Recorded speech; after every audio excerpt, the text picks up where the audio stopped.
Shabbat Shalom, everybody. Welcome to the unexpected cosmology. As you can see here, I have a special guest, the one and only Pamela. She needs no introduction, though. For some of you, if you are kind of jumping into the Torah portions later into the year, maybe you weren't around over the last 12 weeks or however long it's been since she was on last. Pamela here is the translator of the Paleo Hebrew into the English from the very text, the document we're going to be reading from. So this is a very special occasion to have her on. And Pamela, you're coming to us from Alabama, correct? Yes, an undisclosed location in Alabama. We're coming up. Is it 2 weeks? How far are we? We're coming up on. I think it's 2 weeks. If I'm not mistaken. 2 weeks. 2 weeks. Because the full moon is going to be the next couple of days, and then it's the countdown. It's going to be Monday. Is the full moon? The full moon, it reaches its 100% in the early hours of the morning, and then that should make it Monday the 25th should be Rosh Chodesh. For those of you who don't have a clue what we're talking about right now, I mean, obviously everyone knows about the Passover, but I think a lot of people are keeping Passover this weekend. It could be Sunday or Monday or the whereabouts, because they're going according to the crescent moon, counting up to the full moon. And this year, I've been trying different calendars every single year. And this year, I've decided to try. Is this your first year with the full moon too? I'm not really sure. It is my first year doing the Passover with using the full moon as the head of the month. The new month. Mm-hmm. It's my first year. Yeah, so we're trying this out this year, and so far so good, because I mean, you want to talk about like the first time we're doing this. April 8th is the date that a lot of people are talking about, the day of the eclipse. That's going to be the day of unleavened bread for us, the high Sabbath day of unleavened bread. So quite a day to be doing Passover for sure. And I'm looking forward to this. We're 2 weeks away, and Pamela's coming.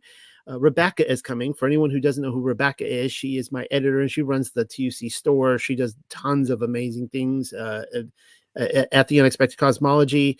It'll be the first time that Pamela and Rebecca are going to be driving in together, and it's going to be the first time that they meet. I've met Pamela at least twice now. Yes. This will be the third time, but this will be the first time that I'll meet Rebecca as well. And then we have Don coming in. Now, Don is, he sells the teas and a lot of health products in the TUC store. He's coming in. First time I'll be meeting him. We have Michael and Stephanie coming in. Michael, as many of you know, he used to do the studies with me. He was just on a couple of weeks ago. Paulie and his wonderful wife are coming in. I think, let's see, who else is coming in? There's quite a few people coming in. In fact, Graham. Yeah. And there's going to be quite a few people coming in. We're going to have a packed house on the day of Passover. For those of you who remember my QAnon video, I interviewed like a year ago a guy named Nephilim Hunter. He's coming in with his family. It's going to be a packed house. It's going to be a lot of fun, but the whole like almost Tuck leadership team is going to be there. I tried to get everyone to come in. A couple could not make it. Next year, this is growing every single year. And I think next year we're going to do, my wife and I are talking about just renting a house, like a big, Airbnb house, and just packing that full of 40 people or whatever and making a bigger event. But anyways, yeah, I'm looking forward to that. It's going to be fun. So Pamela will hopefully because she'll be at my house Friday night. So hopefully she'll do like a Torah portion with me then in a couple of weeks. And I'm wondering if we could like lasso Rebecca into it. If we could get her to say a word or two, her commentary or something like that. We'll see. And of course, this is, the April 8th is the big day. Everyone's talking about it. There's a lot of fear and anxiety out there. And I just want to, let everybody know that if you guys are pursuing the commands, okay, you're pursuing the Torah, and Torah, guys, is repentance, right? It's recognizing that we fall short of the glory of Yahuwah, And it is, when people come and tell me, they're like, you can't keep the commands, you break one, you break the whole Torah. I'm like, now you're getting it. Okay, you're getting it, right? So if for those of you who are pursuing the commands and you're repenting and you're keeping the Sabbath days, you have nothing to fear whatsoever. You have, like, judgment doesn't come for the righteous, it comes for the wicked. And I'm just saying that 'cause I'm seeing a lot of building anxiety out there, and I don't understand it myself. All right, so this is exciting. We're starting Leviticus, and can you pronounce the name in Hebrew for us, Pamela? I can. It's QURA. Sounds pretty- QURA. Yakuraa. Yakuraa. All right. See, I still botch it. I'm trying. I'm gonna get it. QURA. All right. Now I'm gonna do a quick review of last week, and then I'm gonna give opening notes to Pamela to talk about whatever she wants to talk about, the book itself, the translation process. I also want to point out there that anyone who's live right now, that more and more people are coming in. So I might say this a couple times. If you have questions for Pamela, the translate, because a lot of people ask me translation questions. I'm like, you need to talk to Pamela. She's the one that did this. I get asked this on interviews. I'm like, yeah, you gotta go ask Pamela. So anyone has any questions, now's a good time, because she's gonna be talking a lot, and I can, read your questions and I can ask. But let's look at what we went over last week. Here is this is, I get it, guys. This is not the Andrew Hoy circular tabernacle in the wilderness. I really should be using his model. The problem is I don't have a lot of illustrations for that, so I'm just pulling this one off the internet. You guys can all imagine a circle. That's fine. But what I was showing last week, what I went over, is the mysteries of the kingdom, or the kingdom mysteries. All right. And there are many mystery schools out there, many different ancient ones. I really like the phrase kingdom mysteries, and showing how this entire plan for the tabernacle is actually Yahushua HaMashiach and the body of Mashiach, his ecclesia, his church. So we went over the idea that we finished Exodus, or Shemawath, obviously. We talked about Bezalel, or Batalal. He was a Mashiach prototype. He was the one who actually built and constructed all of the tabernacle based on Yahuwah showing Moshe the blueprints in heaven. I showed you Strong's. I was really excited by this. Strong's concordance 3517. The word kala, to be complete. We actually saw how it said that Moshe completed, and then I tied it with Yahusha saying it is finished. But we see that one word over Strong's 3518, kala, with just an extra L there. And of course, a lot of these Hebrew words, you just move around a vowel here and there. You see daughter-in-law or bride. And so making the connection between the bride is complete with Yahushua HaMashiach, with the temple. I showed you verses on the promise of Elohim being with us. The kingdom of heaven and its king existed from the beginning. I was real excited by that too, because everyone has this idea of the Messianic age, and when Messiah finally came, and it'd be completely different. It's like, no, I showed you passages where the kingdom was then, the king was then as well. Yes, the king would be king in the world to come, but he was the king then. Mashiach was king. Yahuwah was their king. He was their salvation. And then we went into all the different descriptions in the New Testament. Shows you a lot of passages from the Gospels, Paul, other places in the Tanakh, Revelation, which all describing the different elements of the tabernacle. And in fact, I'm completely convinced that if you were to take the entire book of Revelation, everyone scratches their head at that book. If you just take that entire book and you're showing all the different passages in there, they just relate to the tabernacle. It just that, or Jerusalem, pretty much. It's just down the line. It makes total sense. 70 AD. It's describing the destruction of the temple. But I digress.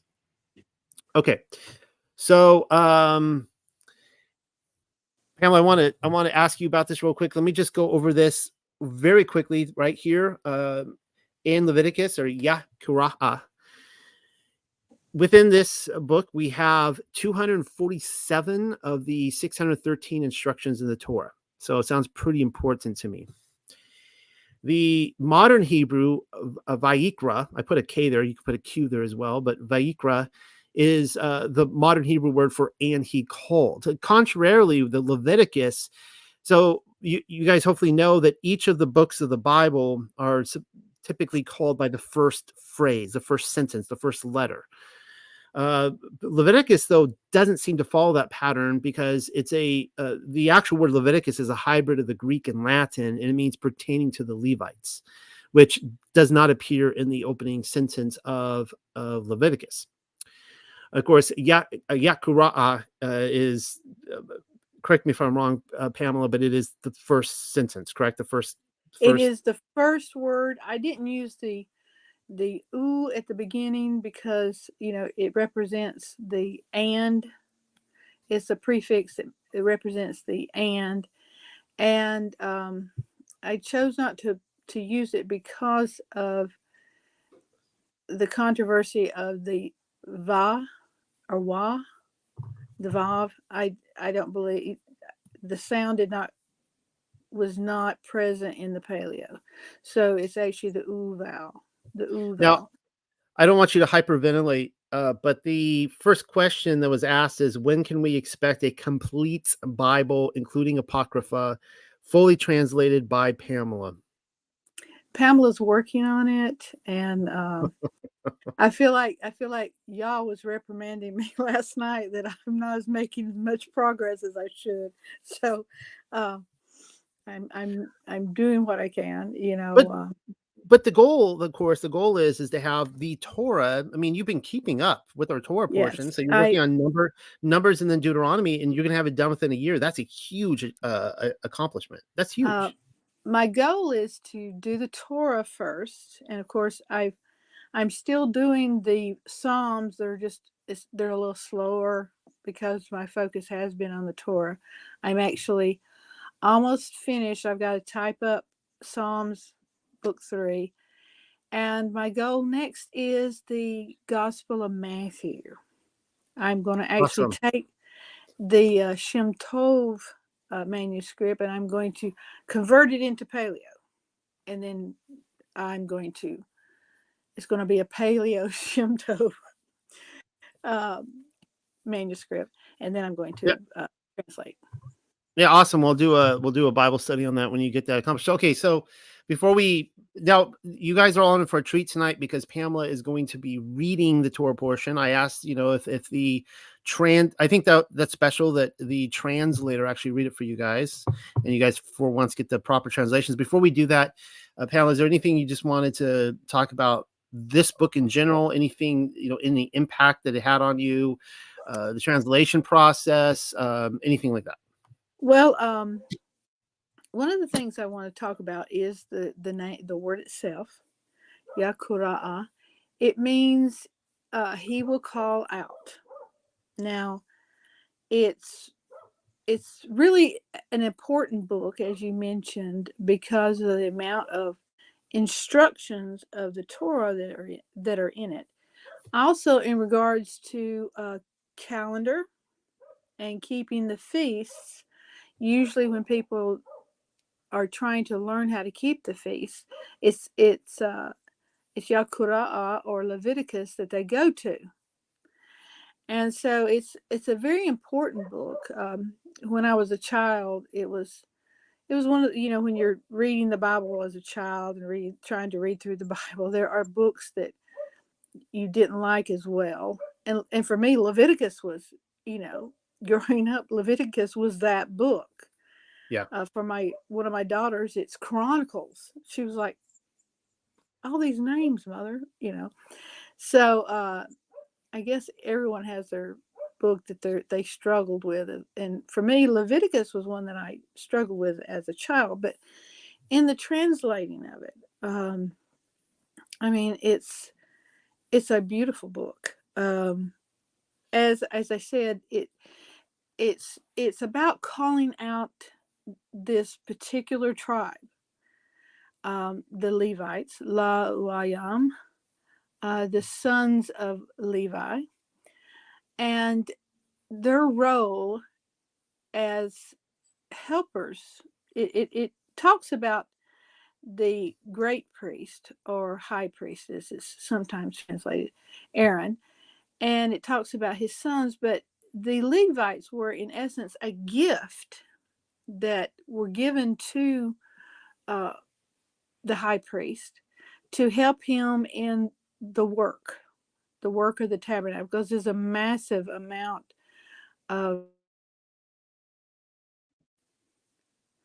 okay, I had a little glitch. So he's calling out these Levites to the service of the tabernacle. Now, the first mention of that word Yaquarah, it happens in Bereshith 1, chapter 1, in which Elohim, he calls out, and he names the day, Yaum. He names it. He calls out the name, Yaum. And so this is kind of a ritual that I've noticed in Scripture, that this Yaquarah, this calling out of, parents calling out their offspring's name. So Adam, another mention was when Adam named the animals, it was Yaquarah. He called it out. He called out the name. It's kind of like a ritual. So we have a lot of this throughout biblical history. In Bereshith 12, we have the calling out of Abraham, or Abram, and it reads in chapter 12. It says, Yahweh, the ever living, said to Aaron, said to Abraham, walk from your land and from your kindred, the house of your fathers, to the land to which I will direct you. And I will make you a great nation. I will make your name celebrated and greatly valued. And you shall exist as a benefactor. And I will barak those who kneel down before you, and curse those who lightly esteem you. And all the families of Adamah shall become benefited from you. So we have the calling out of Abraham. We also have instances, it's sort of like a sense of urgency. This word has a sense of urgency in that when he offered up Yitzhak, when Abraham offered up Yitzhak as an ascending offering,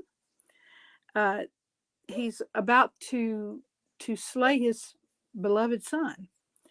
And the Malach Yahweh, he calls out to Abraham, and he says to him, when he stretched out his hand, he said, Abraham, Abraham, Abraham. And he said, I'm here. And he says, stretch not your hand against the young man. He said, nor do to him what you intended, for now I know that you reverence Elohim and would not withhold from your son, your special one. And then he furthermore says later on in that same chapter, he says, I promise, Yahweh declares, that because you have done this thing and have not held back your special son, that when I barak, I will barak you. And when increasing, I will increase your race as the stars of the skies, and like the sand upon the seashore. And your race shall possess the gates of its enemies. And I will benefit all the nations of the earth through your heir, because you have listened to my voice. So, some other significance was when Pharaoh called out the name of Joseph. He called him the savior of the age and the revealer of secrets. So this is a thing. Calling out, the names of people was a thing. It was a thing that went on in the lives of these ancients. I'm sorry. I love technology. But sometimes.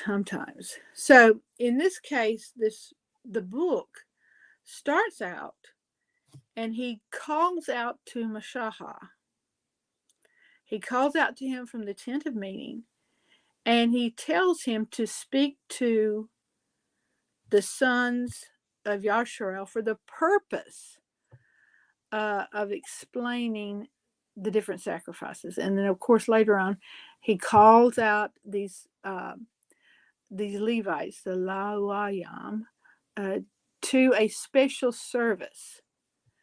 So so that's sort of the overview of the book, and there's lots happening in terms of, I guess you'd say the nuts and bolts of the sacrifices, and also the nuts and bolts of, you know, the living, living out some of the Torah, following the feasts of Yah.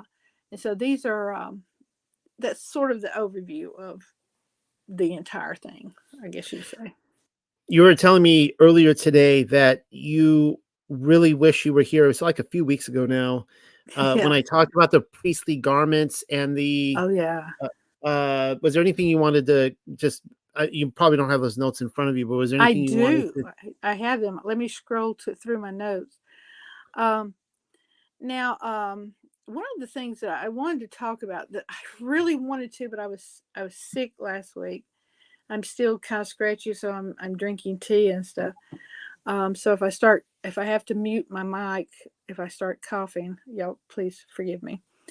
But one of the things that I really wanted to talk about was, uh, in fact, we've had a few people who've asked about the Arayam and the Tumayam, which is Umim and Thummim, I think is how it's pronounced in the modern. And so these are those stones. This is these mysterious stones. Now, we're all aware about the breastplate that has these precious stones in it, and they're in these rows, and each stone represented, one of the tribes. But there's these two mystery stones that were called the Arayam and the Thumayam. And so these two stones were used to determine answers from Yah. These were used to determine the answers from Yah. Now, the names are lights and perfections. Now, we see, this is the root for this, for the first one, Aurayam. It's light, the word for light. And in the plural form, it would mean lights. And Thumayim comes from Thum, which means complete, whole, perfect. And that's why we call it Thumayim. Now,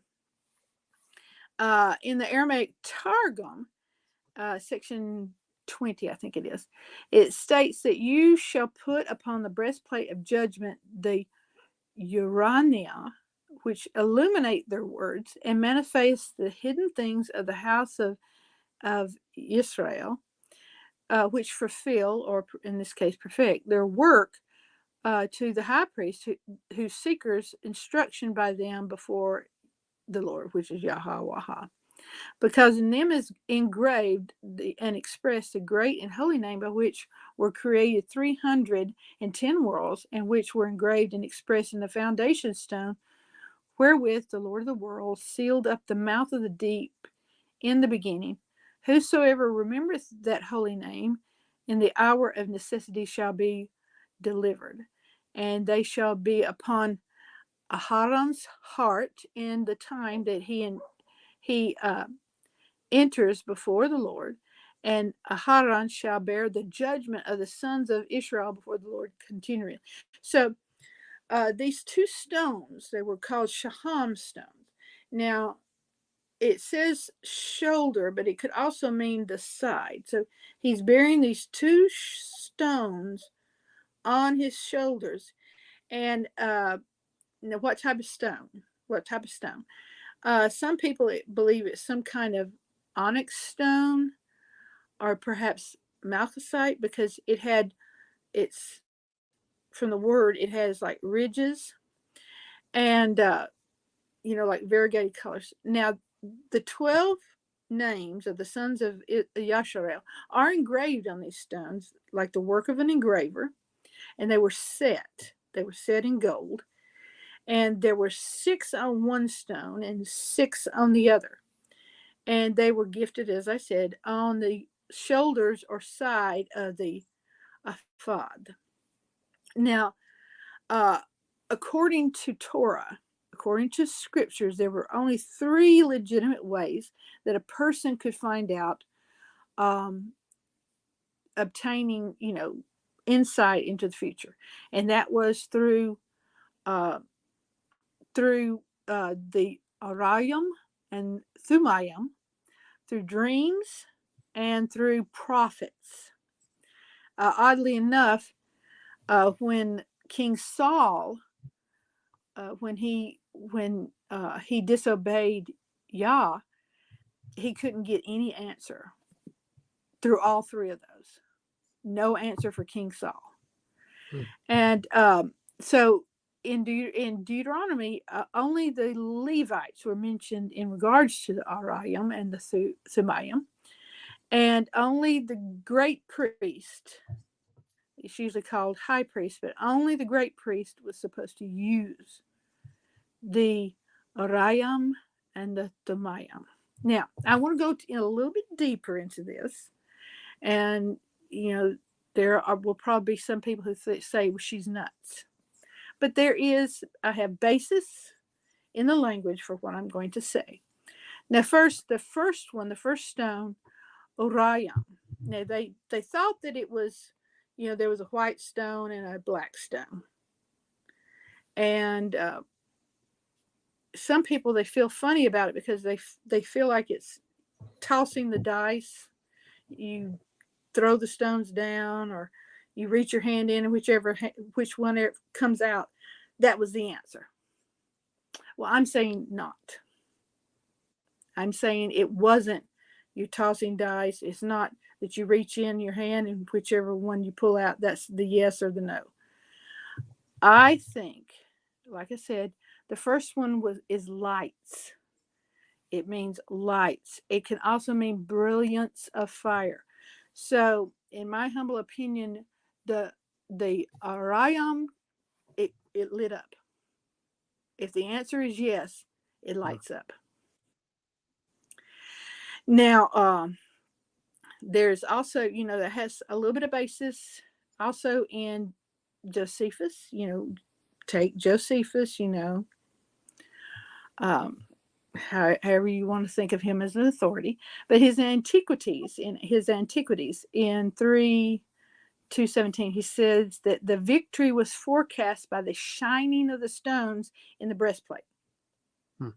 So I think both the breastplate and the Urim could light up. Now, the other one, the Thummim, it is also very interesting. In the Paleo, it means, as I said, whole, perfect. It can also mean twin. So I think these were twin stones, and they had the names. Now, so it's related to the word thumaha, which means a marvel or a wonder. So just tossing the dice is not a marvel or a wonder. It also shares the same 2-letter parent root with the word we encounter in Bershayath 1, Thuhaum, and that means the deep or the abyss. Now, how are these two related? How is the Thummim and the abyss, the Thuhaum, how are they related? The Thuhaum is a perfect prison. It is a perfect prison. Now, it's also deep. It's deep. So you have the depth. And that's why I read that passage from the Aramaic, because it talks about the deep. It's my contention that the Thummim vibrated. I think it made a sound. So you got, if it's a yes, you get it lights up. One of the stones lights up. If it's a no, you have the vibration. And it's a deep vibration. Now, I think it may have even be that word may actually be the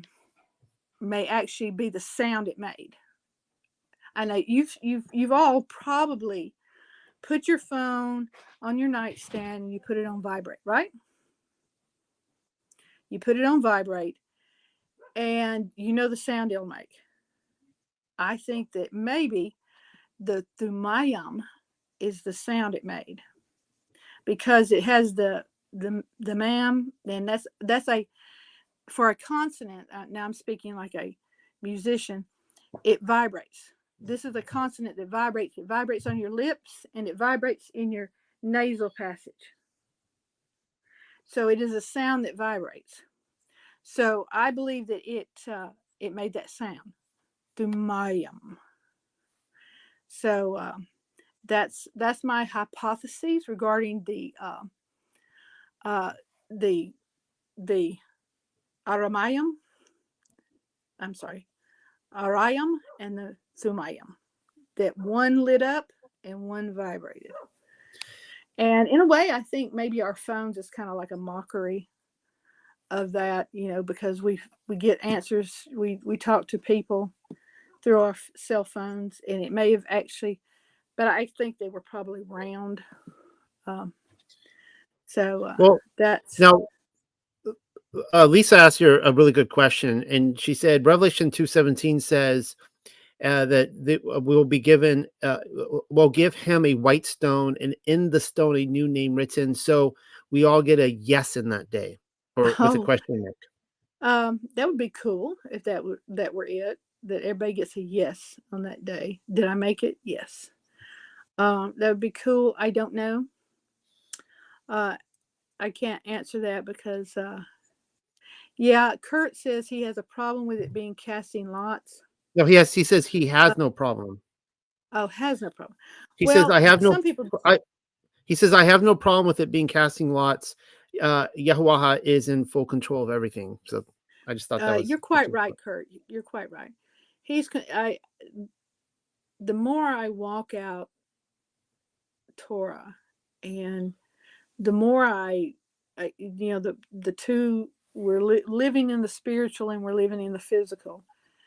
I think that the more I walk in that, the more I recognize that what I think is just an ordinary day, what I think is just ordinary interactions with other human beings, how much of that is ordered by Yah.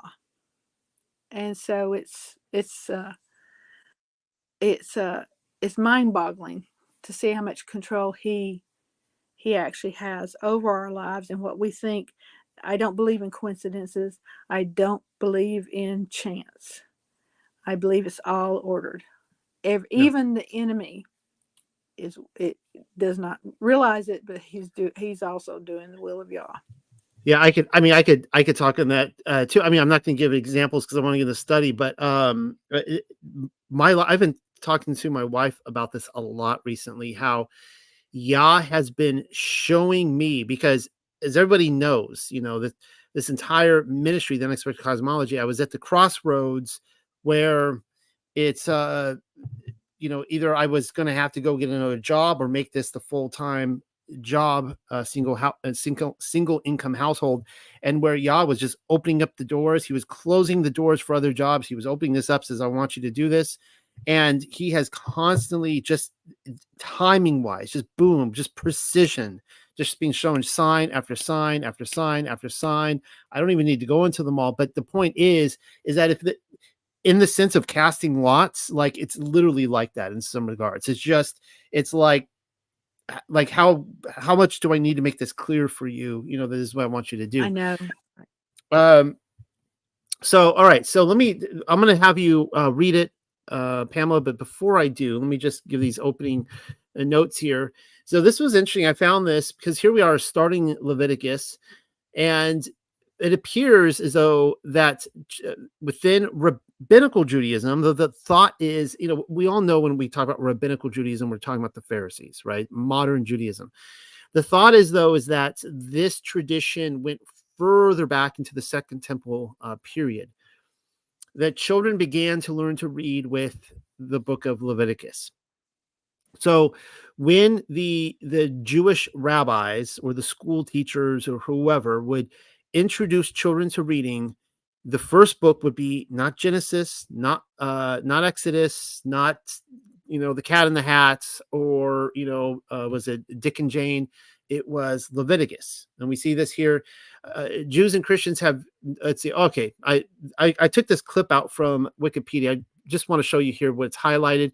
Traditionally, it is the first book children learn in the rabbinic system of education.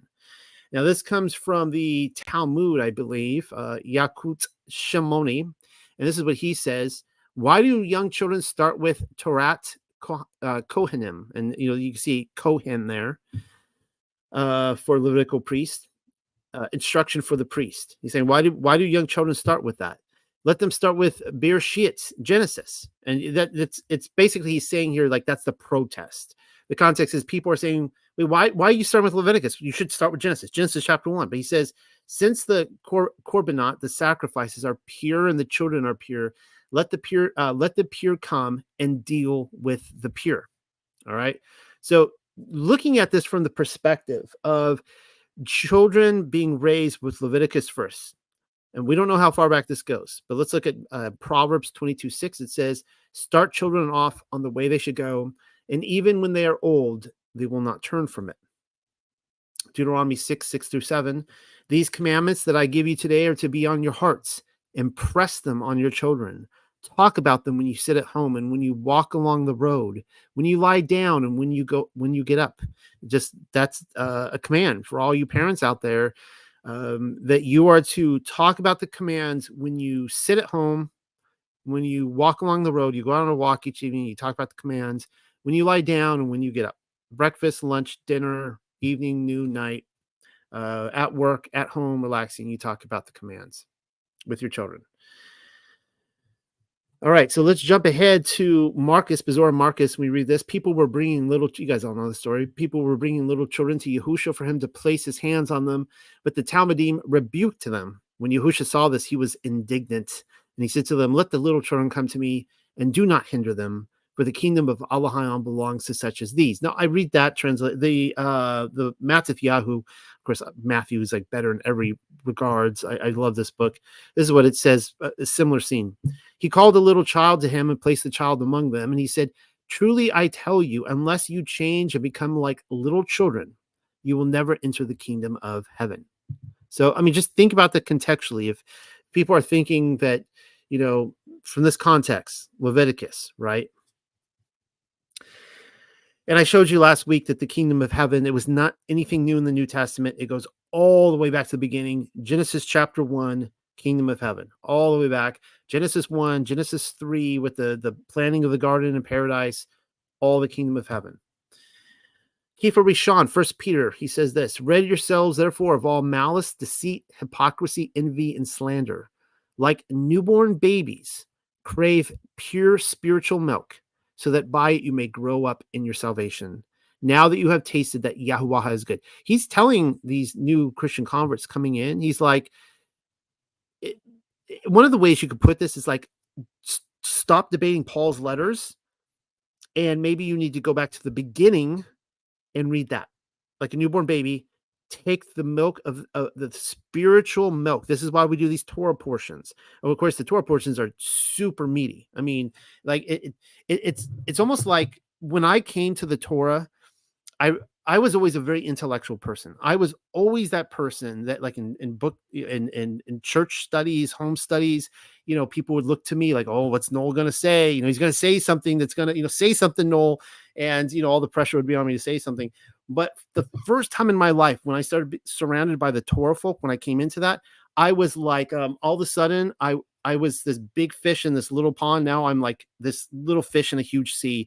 And I felt so out of my element. These people, it was like going to the gym and I'm like all out of shape. And there's like these huge, big bodybuilders there, that's what the Torah is. Right.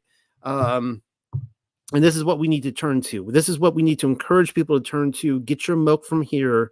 And then, you're going to be big and buff in the rest of scripture as well. Matthew 21:15-16, it says, but when the chief priests and the teachers of the Torah saw the wonderful things he did and the children shouting in the temple courts, Hosanna to the Son of David, they were indignant. Do you hear what these children are saying? They asked him. Yes, replied Yahusha. Have you never read? From the lips of children and infants, you, Yahweh, have called forth your praise. That one didn't connect too well, but it was about children. I want to throw that in there. Ephesians 6:4. Fathers, do not exasperate your children. Instead, bring them up in the training and instruction of Yahweh. All right. So start with the Torah. Start with Leviticus or Genesis if you'd like. But 2 Timothy 3:14-15. But as for you, continue in what you have learned and have become convinced of, because you know those from whom you learned it, and how from infancy you have known the Holy Scriptures. And of course, they're talking about the Torah and the Tanakh, which are able to make you wise for salvation through faith in Mashiach Yahusha. So what they're saying here is reading through Leviticus, teaching it to our children from the beginning, is able to make us wise for salvation through faith in Mashiach Yahusha. And of course, as I've been showing you, that Yahushua HaMashiach is all through, aside from the fact that Pamela and I are both in agreement that Yahuwah is Yahushua HaMashiach. In fact, Pamela was the one that was the first to really convince me of that. We see that Yahushua HaMashiach is all throughout the temple, right? So we teach them that the temple, and so they can learn about Mashiach and their salvation. All right.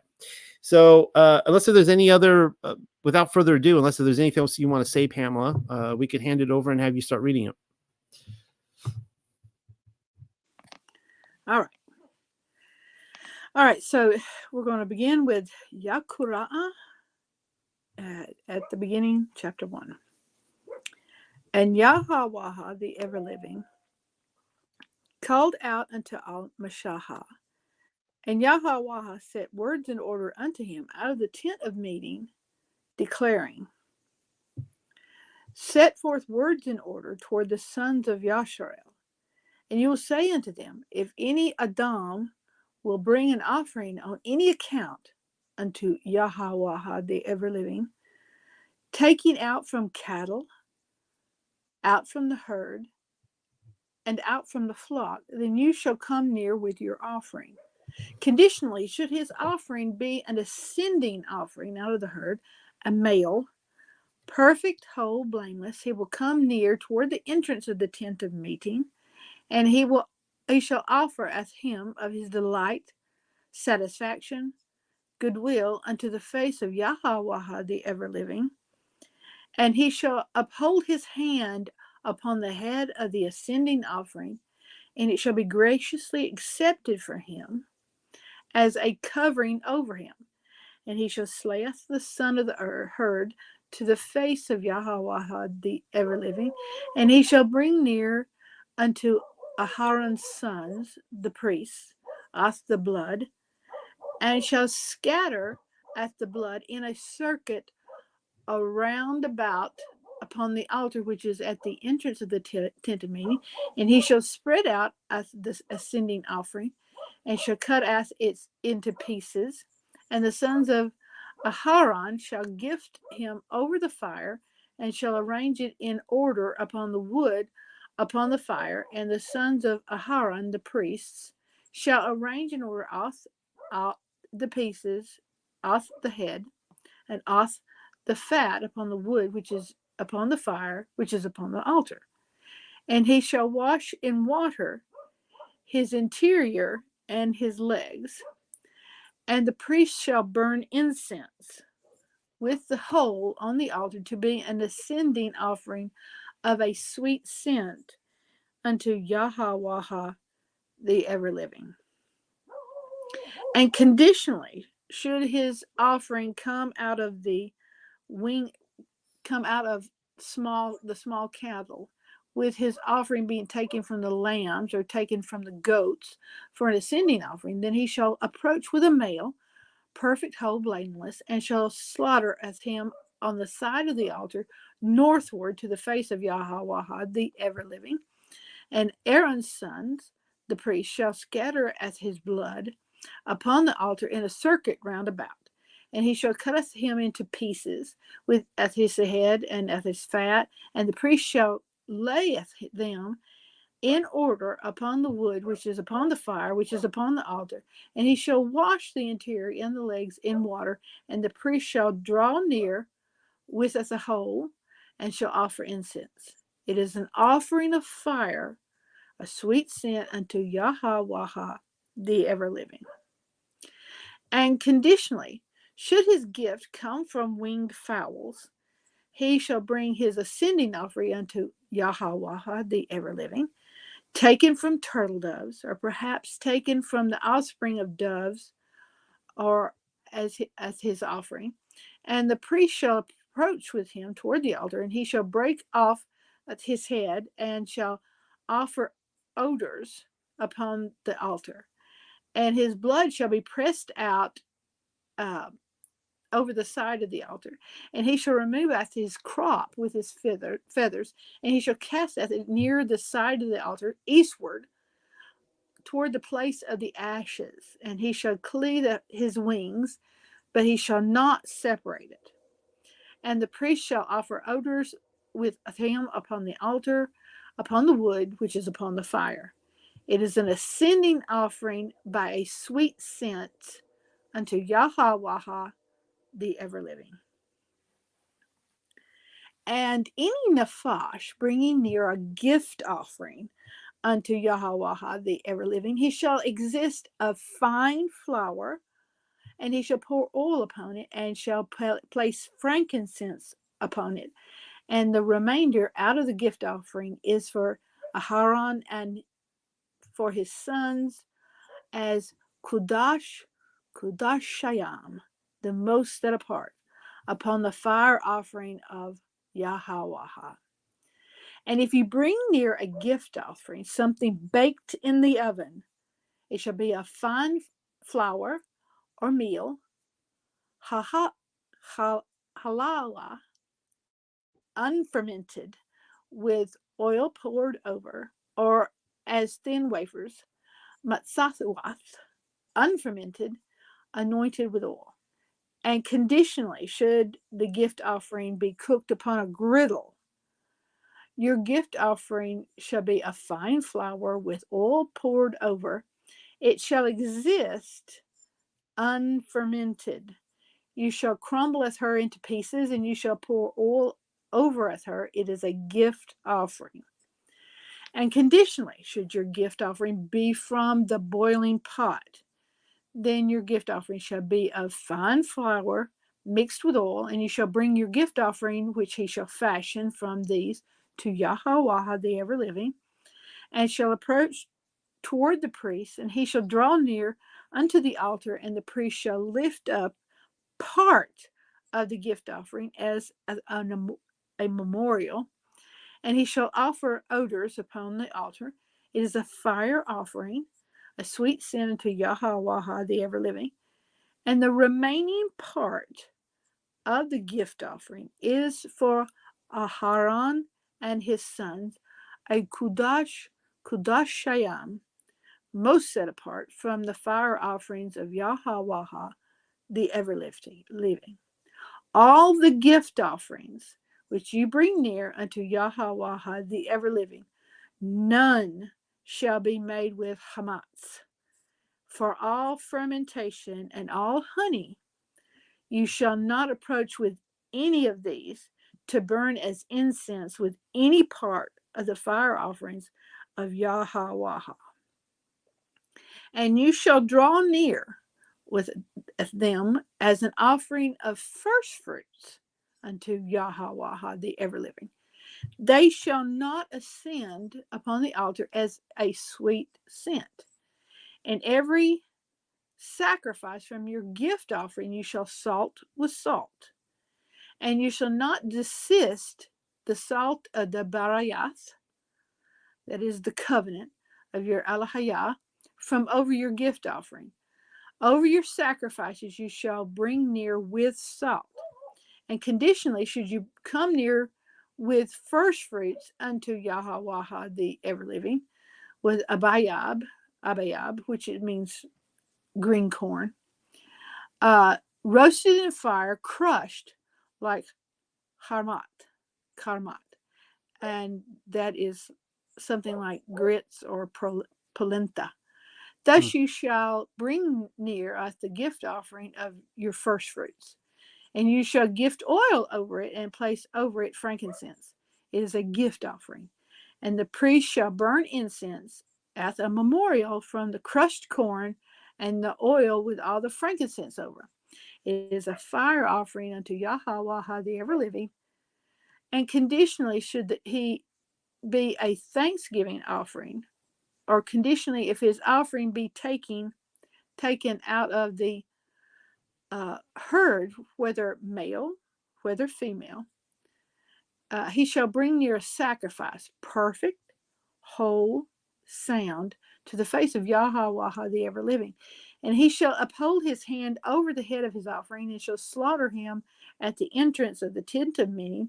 And Aharon's sons, the priest, shall sprinkle the blood upon the altar in a circuit round about. And he shall bring near the sacrifice of the Shalom offering, a fire offering unto Yahweh the ever-living, at the best, choicest fat that covers at the interior, and at the best, choicest fat, which is over the interior, and at the two kidneys with the best, choicest fat, which is over the loins. And at the redundant lobe over the liver, which is over the kidneys, he shall take away. And the sons of Aharon shall offer him as odors on the altar, which is over the ascending offering, which is over the wood, which is upon the fire, which is a sweet scent unto Yahweh. And conditionally, should it be taken out of the flock, his gift offering for sacrifice of Shalamayam unto Yahweh, whether male or perhaps female, he shall bring near whole, perfect, blameless. Conditionally, should he bring near for his gift offering, then he shall approach with as him to the face of Yahweh the ever-living. And he shall uphold his hand upon the head of his gift offering, and shall slay at him to the face of the tent of meeting. And the sons of Aharon shall sprinkle at his blood upon the altar in a circuit round about. And he shall bring near the sacrifice of the Shalom offerings, a fire offering unto Yahweh the ever-living, his best, choicest fat, and the thick, fat tail, perfect, whole, sound, in conjunction with the backbone. He shall turn aside the best, choicest fat that covers at the interior, and at the choicest fat upon the interior, and at the two kidneys with at the best, choicest fat, which is upon them, which is upon the loins, and the redundant greater lobe over the liver, over the kidneys, he shall turn aside. And the priest shall offer as odors upon the altar. It is the laham of the fire offering unto Yahweh the ever-living. And conditionally, should he bring near a gift offering, as a gift offering, a goat unto Yahweh, he shall uphold at his hand over upon his head, and slaughtereth him to the face of the tent of meeting. And the sons of Aharon shall sprinkle some of his blood in a circuit round about, and shall bring near from a portion of his gift offering of fire unto Yahweh the ever-living, at the best, choicest fat covering at the interior, and at the best, choicest fat which is upon them, which is over the loins, but at the remainder which is over the kidneys he shall turn aside. And the priest shall burn these as incense upon the altar, a fire offering, all the best, choicest fat for a sweet scent unto Yahweh the ever-living. It is an established ordinance to time of long duration, to the circuit of the ages, in all your places of habitation, that you shall not eat any fat or any blood. The law of involuntary sins. And Yahweh the ever-living set words in order toward al-Mashahah to declare. Speak toward the sons of Yasharel to declare.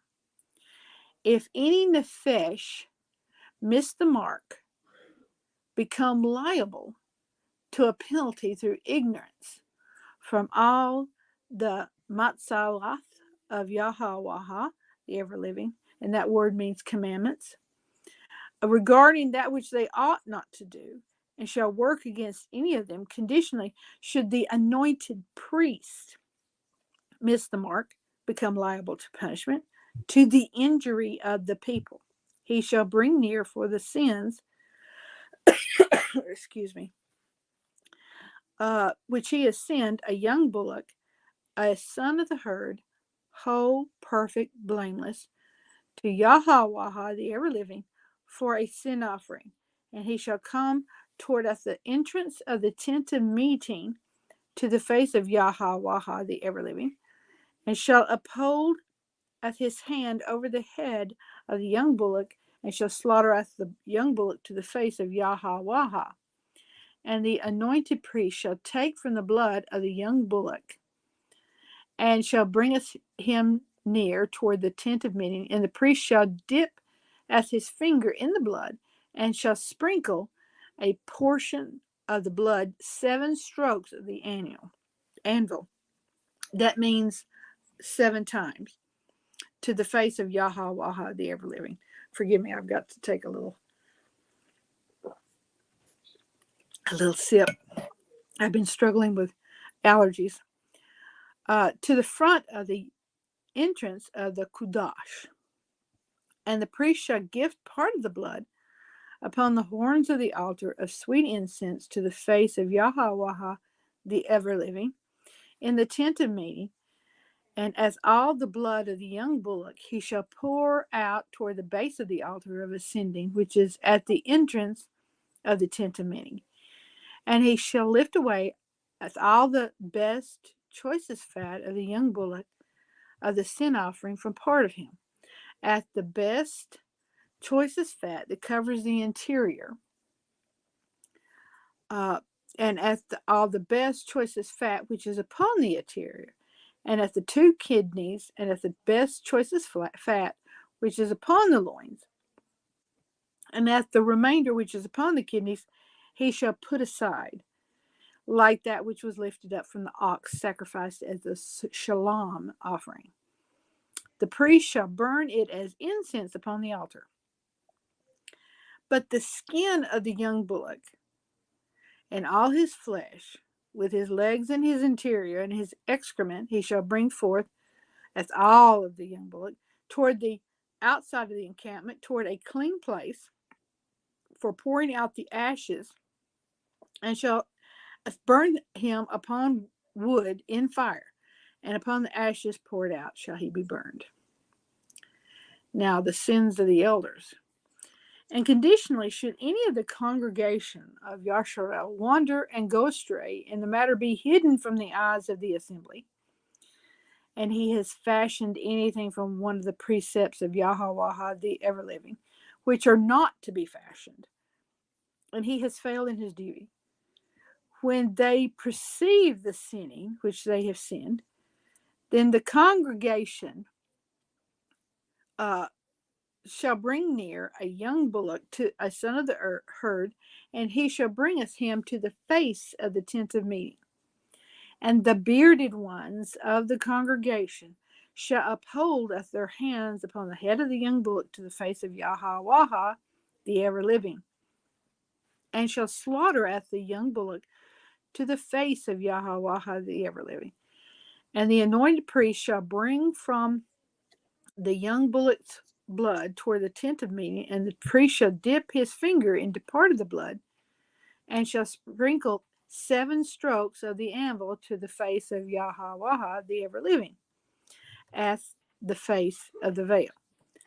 And a portion of the blood he shall gift upon the horns of the altar that is to the face of Yahweh, the ever-living, that is in the tent of meeting.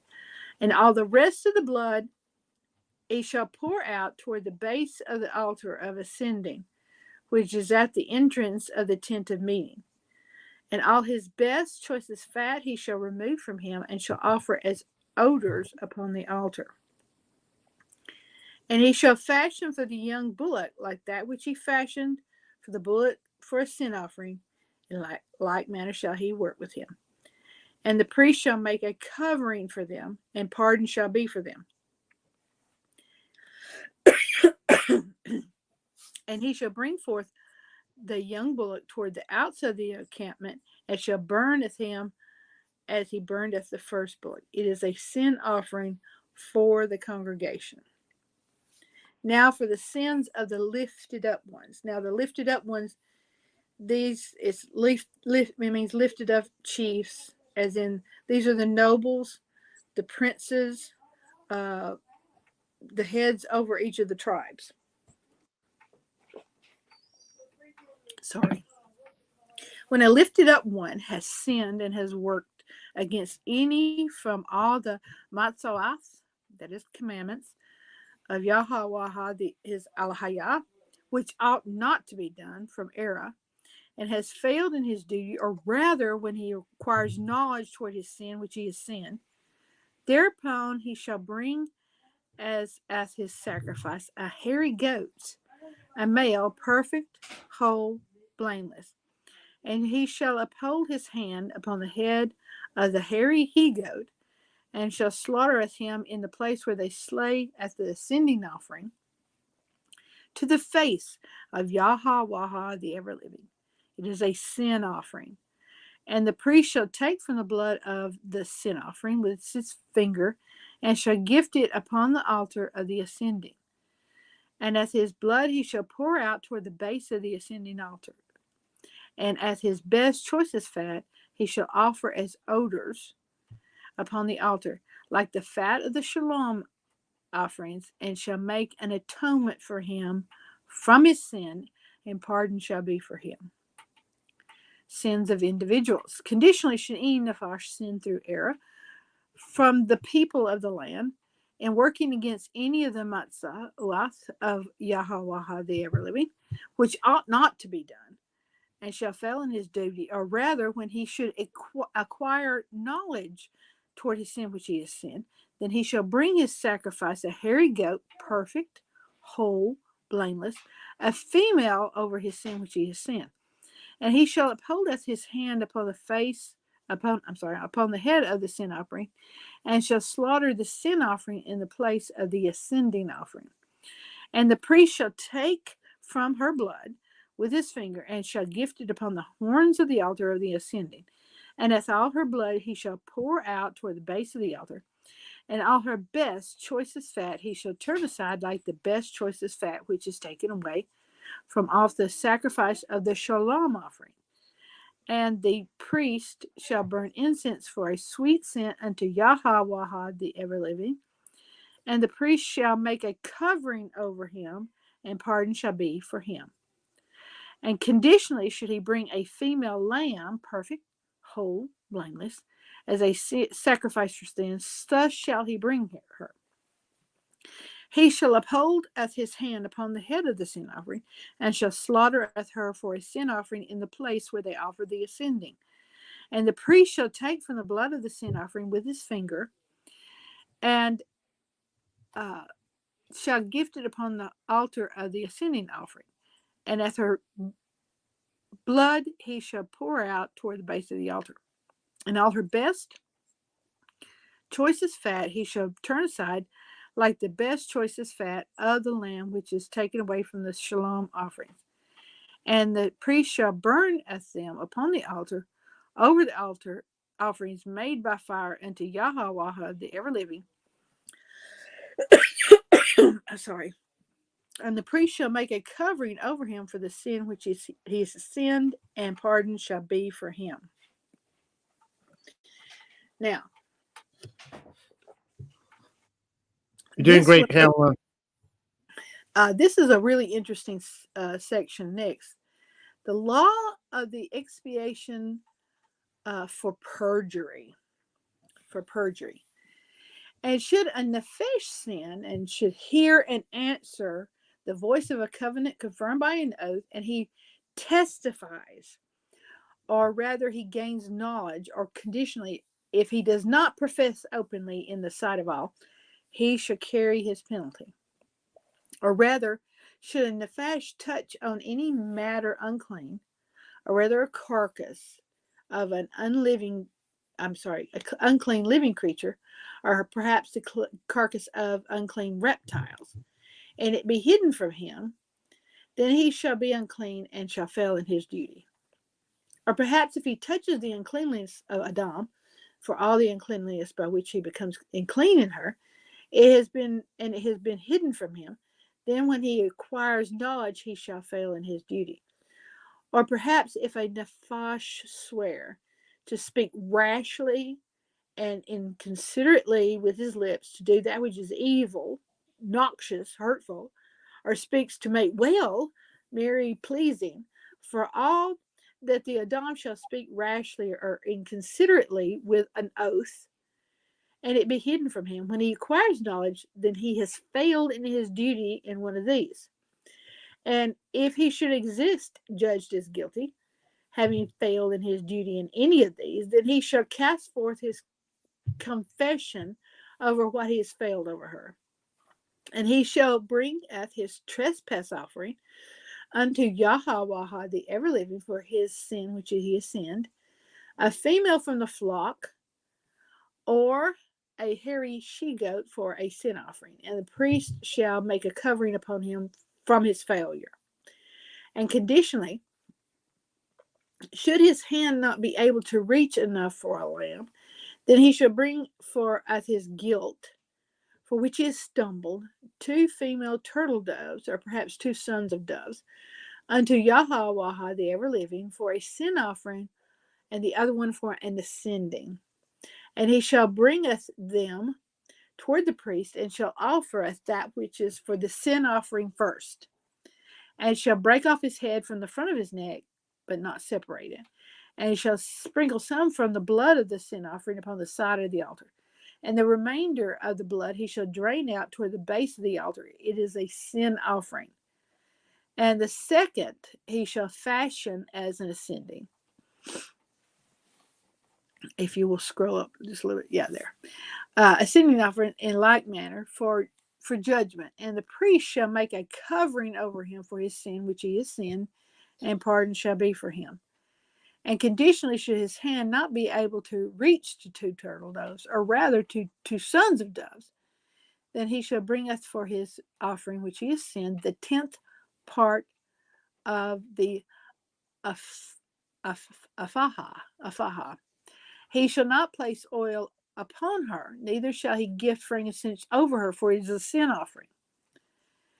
And he shall bring her toward the priest, and the priest shall take from her a handful as a memorial, and shall burn as incense upon the altar over the fire offering unto Yahweh. It is a sin offering. And the priest shall make a covering over him, over his sin, which he has sinned from one of these, and pardon shall be for him. And the remainder shall exist for the priest, like the gift offering. Now we come to the law concerning intentional sins.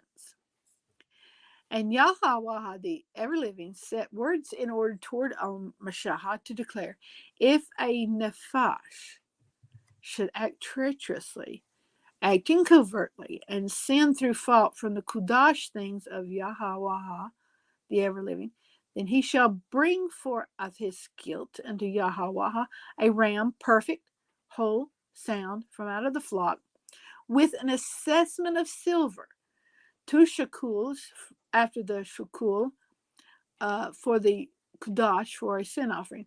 And at that which he has sinned from the Kudash, he shall make a shalom offering. And at the 5th part he shall increase over him, shall gift of him to the priest, and the priest shall make a covering over him with the ram, and pardon shall be for him. And conditionally, if a nephash should sin and fashion any from all the matzuath of Yahweh, which are not to be worked, and he has not acquired knowledge of it, yet he is guilty, and he shall bear the penalty of his crime. Then he shall bring a ram, perfect, whole, sound, from out of the flock, with your assessment for a guilt offering toward the priest. And the priest shall make a covering over him, over his fault in which he has went astray, and he knew it not. And pardon shall be for him. It is a guilt offering. Guilty, he failed in his duty unto Yahweh the ever living. All right, you did a great job, Pamela, and I think you're maybe feeling what it takes a lot, like just on the voice and the throat, to get through 5 chapters per week. And every week I'm reading, I'm just like, oh, I'm just dying here. I'm just trying to stay with it. I could tell you were struggling, but you did a great job. Thank you. I'm going to give you a little break there, and one of the questions that were coming up was about the pronunciation of Yahuwah versus Yahuwah or Yahweh or whatever. That's something maybe you could think about and just kind of go over really quick. And I'm sure a few some others out there would like to hear it anyways. So there's been, from what I can tell, all right, there's been 3 calls unto Moshe, and Pamela talked about the being called a little bit in the intro. And so we see Yahweh saw that, let's see, this is Exodus 3:4. Exodus 3:4. Exodus 3:4, Shamawah 3:4. When Yahweh saw that he turned aside to look, Allah Hayam called to him from the midst of the bush and said, Moshe, Moshe. And he said, here I am. Now, at that point, when we went through that, I pointed out that there was a couple other times in scripture. One of them was Abraham. The other was Yaakov. When he says their name and they say, here I am, something big's about to go down. Like, this is a big calling. And then again, we see in Shamawoth, Exodus chapter 19, verse 3, it says, and Moshe went up to Allahayam, and Yahweh called to him from the mountain, saying, this is what you shall say to the house of Yaakov and tell the sons of Yasharel. So once again, right here, we're seeing and Yahweh the ever-living called out unto al-Mashahah, 1:1. Now, in the Brit Kadasha, that would be the new covenant. Remember, that's exciting. Brit, right? Covenant. Like the men of the covenant, the British, the Brits. The word for calling is klesios or klesin in Greek. You can see the Greek letters right there. All right, so let's look at how this same idea of being called is used in the new or the renewed covenant. Therefore, holy brethren, partakers of the heavenly calling, consider the apostle and high priest of our confession, Yahushua HaMashiach, who was faithful to him who appointed him, as Moshe was faithful in all his house. So there's a nice connection right there. We're reading about Moshe being called. He was faithful to that calling. And now we are to follow that same heavenly calling that called Moshe, in which Yahushua was faithful to. And that comes from Hebrews 3:1-2. Ephesians 1:15-21 says, now, what I like to do is I'm usually a little skeptical of when someone just throws in one sentence for a scripture verse, because I've seen a lot of cherry picking and scripture twisting. So I like to see a sentence above and below to kind of give the full context. That's why I sometimes do this a little bit bigger. You can see what I want to cover, obviously, with the highlighting, but let's see what it says. Therefore, I also, after I heard of your faith in Yahuwah, Yahusha, and your love for all the saints. You guys see what just happened there? Do not cease to give thanks for you, making mention of you in my prayers, that the Allahayam of our Adonai Yahushua HaMashiach, the Father of glory, may give to you the ruach of wisdom and revelation in the knowledge of him. And of course, that's kind of interesting there to see perhaps a plurality of a ruach there is wisdom. We know is Sophia or Chokmah. Is that the same as revelation? That could be discussed. But we saw last week and the week before that where there are multitudes of different spirits being called down. The eyes of your understanding being enlightened, that you may know what is the hope of his calling. Okay, so we need to know what the hope of his calling is. All right.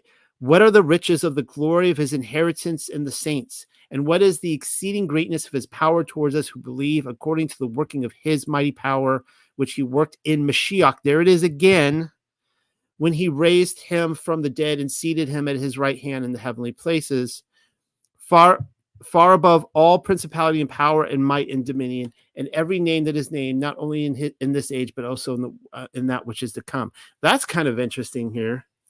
I just saw that. That's kind of interesting that he separates the two ages. There's an age still to come, even though he is in the quote unquote Messianic age. And that's really interesting. I don't know why I never picked up on that before. Ephesians 4:1-5.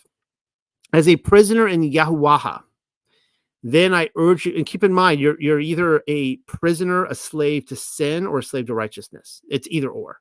So if you're a slave or a prisoner to Yahuwah, this is Paul's logic. You can't be transgressing the Torah. That would be choosing the curse. That'd be a slave to sin. You don't have, you can pick, but you can't have a choice. You can be a slave to either or. You're a slave to righteousness or sin. I think I'm going to be covering that tonight in Romans. As a prisoner in Yahuwah, then I urge you to walk in a manner worthy of the calling you have received. We see this repeated theme over and over and over again. Walk as Yahushua walked, but walk as Moshe walked, with all humility and gentleness. And of course, Moshe was known for his humility. With patience, bearing with one another in love, and with diligence to preserve the unity of the Ruach through the bond of Shalom. There is one body and one Ruach, just as you were called to one hope when you were called, one Adonai, one faith, one baptism, one Allah Hayam and Father of all, who is over all and through all and in all. And I think I quoted from that last week when I was talking about, I might have quoted that in my Bezorah Galatians study. Okay, so what is this from? This is 1 Corinthians 1:26. For you see your calling, brethren, that not many wise according to the flesh, not many mighty, not many noble are called. But Allah Hayam has chosen the foolish things of the world to put to shame the wise, and Allah Hayam has chosen the weak things of the world to put to shame the things which are mighty. And the base things of the world and the things which are despised, Allah Hayam has chosen, and the things which are not, to bring to nothing of the things that are, that no flesh should glory in his presence. And, when I think about his set apart ways, Yahweh's set apart ways, that is, I think we can all agree that is total foolishness to everyone we try to talk to about it. What the commands tell us in the Bible, that's just total foolishness to the self-imposed wise. Kepha Rishon 1 Peter 1:5-11. I'm just going to read the bottom paragraph here. Therefore, brothers, strive to make your calling and election sure. For if you practice these things, you will never stumble, and you will receive a lavish reception into the eternal kingdom of our Adonai and Savior Yahushua HaMashiach. All right, now,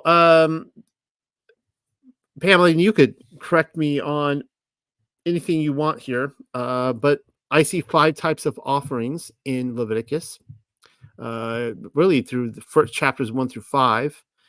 Now, I'm not going by the Paleo names here, but we have the Olah, which is the elevation offering, the Mincha, which is the grain offering, and the Shilomen, which is the peace offering. Now, all 3 of these are voluntary offerings. They are something that Yahuwah puts out there to say, look, if you love me, if you want to have fellowship with me, if you want to have fellowship with me and my people, come bring these Thanksgiving offerings.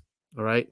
Those are the first 3. And that's one of the things that when you're trying to tell people about the Torah and they have this system of just, blood and guts in their minds, how horrid. I was thinking about this today and I'm thinking, man, like some guys just love to barbecue.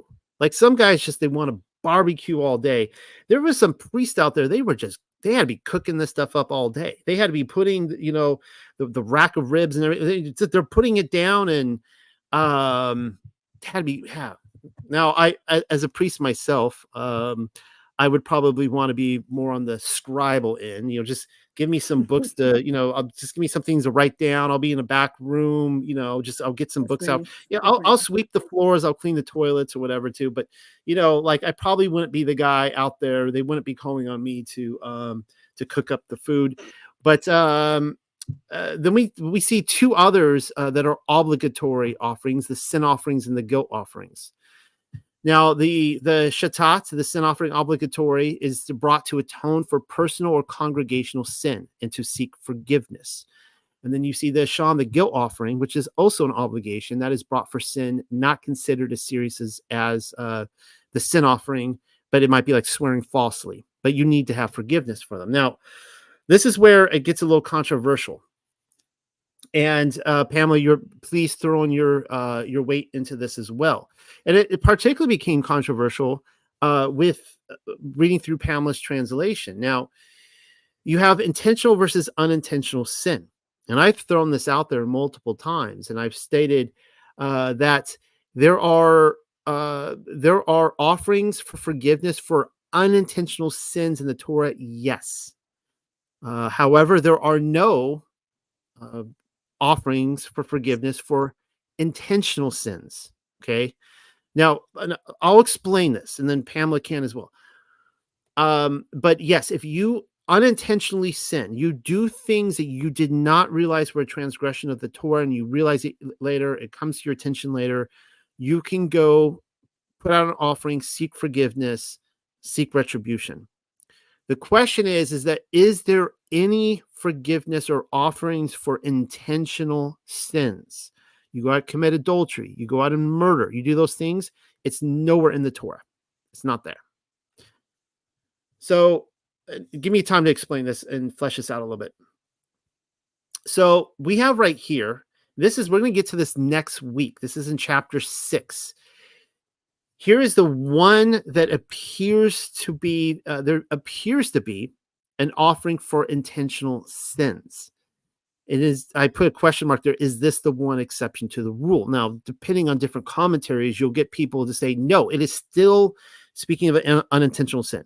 They say this is not the exception, it's still unintentional. But let me just read this really quickly. And of course, we'll cover this next week. And Yahweh, the ever living, set words in order towards Al Mashahad to declare if and Nefash, a soul sin and act treacherously by acting covertly against Yahweh, and should make deception against his neighbor regarding anything stored or perhaps a deposit or perhaps a violent robbery. So right here, we're just, you decide to break into your neighbor's house and steal things. You decide to deceive a neighbor regarding anything that maybe you have of his stored in your house. Maybe you borrowed it and, you're not willing to give it back.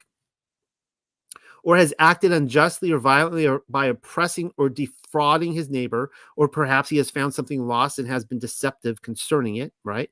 You've been holding something back that you borrowed that you should have given back. And you're like, I don't know where it is, and has sworn an oath over it fraudulently, over anything from all which he has fashioned, the Adam having sinned in these. And then it says that his guilt offering he shall bring unto Yahweh, the ever living, a ram. All right. Now we'll read more of that next week. Now that may be, it appears that is the exception to the rule. But let's look at intentional sins. Numbers 15:30-31. But the person who does anything defiantly, whether he is native or an alien, that one is blaspheming Yahweh. Now you saw I put blaspheming there in green because I'm going to be talking later on tonight about the blasphemy of the Ruach HaKodesh. It's one of the themes. And that person shall be cut off from among his people because he has despised the word of Yahweh and has broken his commandment. That person shall be completely cut off. So that's pretty serious. The person who does anything defiantly, he is now blaspheming Yahweh. He knows it's breaking a command. That is the definition right here of blaspheming Yahweh. He's going to be cut off. There's no sacrifice for this. All right. There actually is, for those of you who are, going to throw that into the chat, but let me get to it. Now, here's a passage that, when was the last time you heard your pastor speak on this? This is from 1 John, of all places. These things, I think it's the last chapter, which very few people get to the end of it. These things have I written unto you that believe on the name of the Son of Allahayam, that ye may know that ye have eternal life, and that ye may believe on the name of the Son of Allahayam. And this is the confidence that we have in him, that if we ask anything according to his will, he heareth us. That's interesting. So if you ask something according to his will, this is why we need to be in tune with his will. Not my will, but your will be done. Oh, you're putting this on my heart that this is your will. I'm going to ask for this.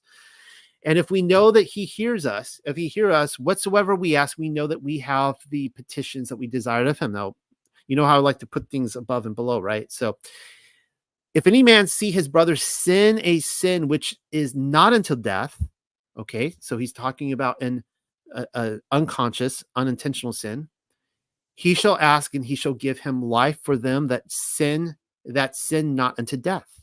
There is a sin unto death. I do not say that he shall pray for it. All unrighteousness is sin, and there is a sin unto death.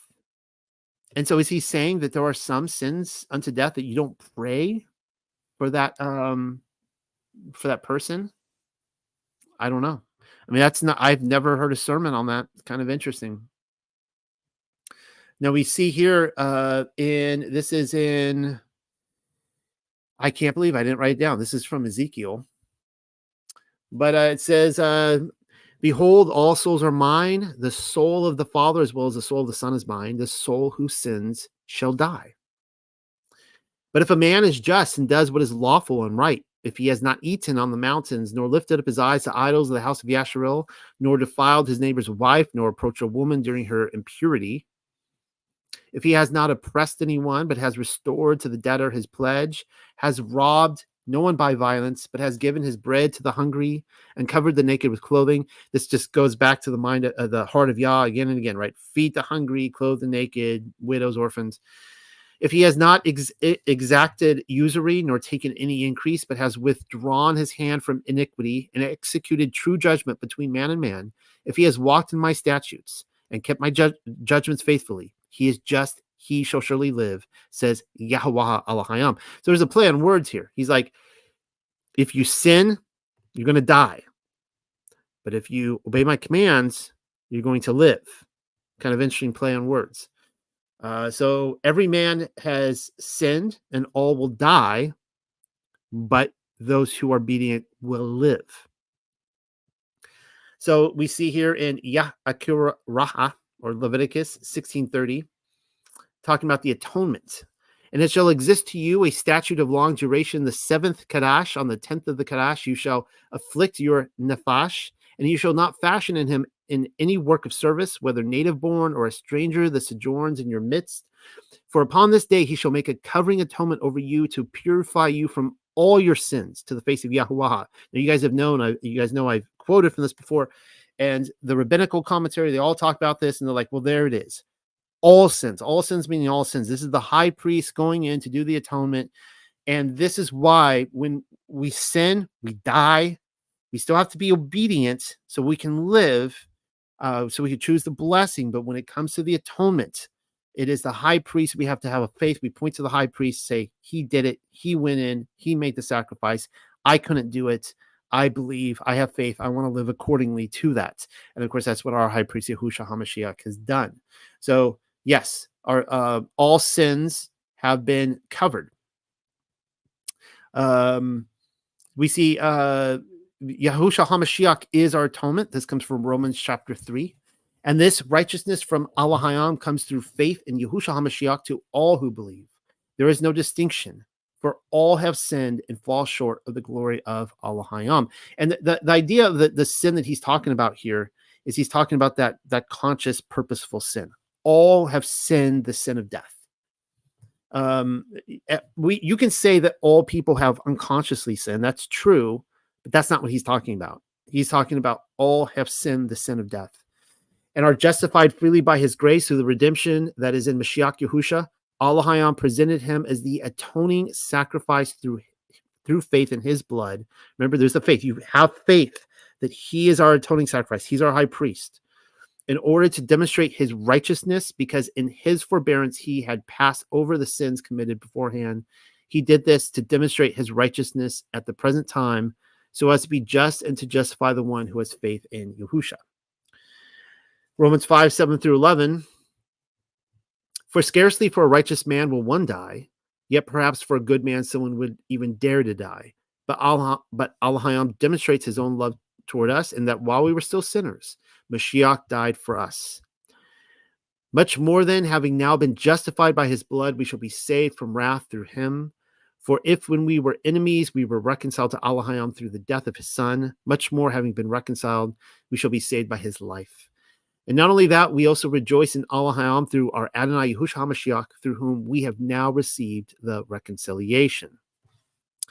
Now, I'm quoting from Paul, who's super suspect, right? Suspect is Sheol.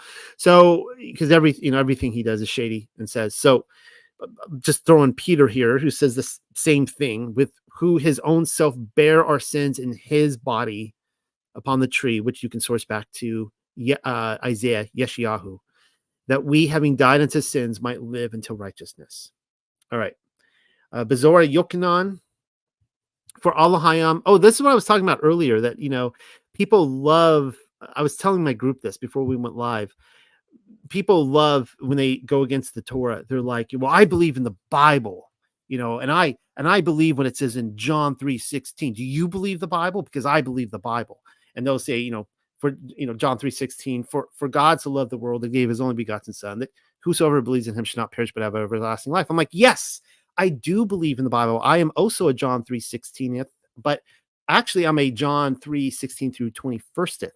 And so let's finish, because I believe in the Bible. So let's read what it says. For Allah did not send his son into the world to condemn the world, but the world through him might be saved. And of course, they're still like, yeah, keep reading. He who believes in him is not condemned, but he who does not believe is condemned already. Of course, we're talking about the atonement here, because he has not believed in the name of the only begotten son of Allah. And this is the condemnation, that the light has come into the world, and men love darkness rather than light, because their deeds were evil. For everyone practicing evil hates the light and does not come to the light, lest his deeds should be exposed. But he who does the truth comes to the light, that his deeds may be clearly seen, that they have been done in Allah. Now, let me just give quick commentary. I'm going to hand it back to you in just a minute, Pamela. Quick commentary on this. For those of you still with me, we're coming up on April 8th. The next eclipse, and there's been a lot of things happening, signs in the heavens. And I remember back in with like 2014, 2015, all this talk of there was the blood moons. Jonathan Kahn made it popular, and then the Revelation 12 sign. Of course, 7 years ago we had the last eclipse that makes the X when the two are combined. And I've noticed this huge uptick of individuals who are very paranoid. They're very concerned, and they're almost like in a panic mode right now. They just want to go tell everybody, guys, the sky is falling, just running around like Chicken Little. And the thing is, here's the cognitive dissonance in this, is that they're saying what validates these signs in the heavens is that they happen on the feast of Yahuwah, the high feast. And they're like, well, that validates it, it's coming from him, but then they don't keep the feast. They don't think the feasts are important to them. They think they've been done away with. And it's like, this is the cognitive dissonance here. So it's like, okay, the reason there is so much anxiety out there are so many people concerned and scared, and they feel like they need to ring the bells, and people should be warned, but it's all in the glass half full, glass half empty approach. I think that the people full of anxiety are the ones that they don't want to be judged. They're afraid of the judgment. They want to warn people, but they are ultimately afraid of the judgment. Because if we are resting in Yahushua HaMashiach in our Sabbath days, we're keeping his feast, guys, if we are confessing our sins, we're repenting of our transgressions. That's what the Torah is. It's transgressing and changing our way. Then he's not coming for us. He's coming for the wicked. The tree will be like planted by the water, and they're not going to move, but the wicked are like chaff. They're going to be blown away. Okay, it's not for us. We don't need to. Yes, I mean there could be trials, but trials are a good thing. Trials help to chisel away and make the rock into a beautiful statue. It's a, cut off the fat. It's to make us into a beautiful image. So we should not be concerned about the trial. It's Yah loves his children. Okay, all that say. All right. Behold, I set before you today a blessing and a curse. The blessing if you obey the commandments of Yahuwah, your Allahayam, which I command you today, and the curse if you do not obey the commandments of Yahuwah, your Allahayam, but turn aside from the way. All right. Why did I put that here? Because we see in Galatians, dun, dun, dun, Mashiach has redeemed us from the curse of the Torah, having become a curse for us. And people are like, I knew it. The Torah is a curse. And it's like, no, you obviously didn't read Deuteronomy.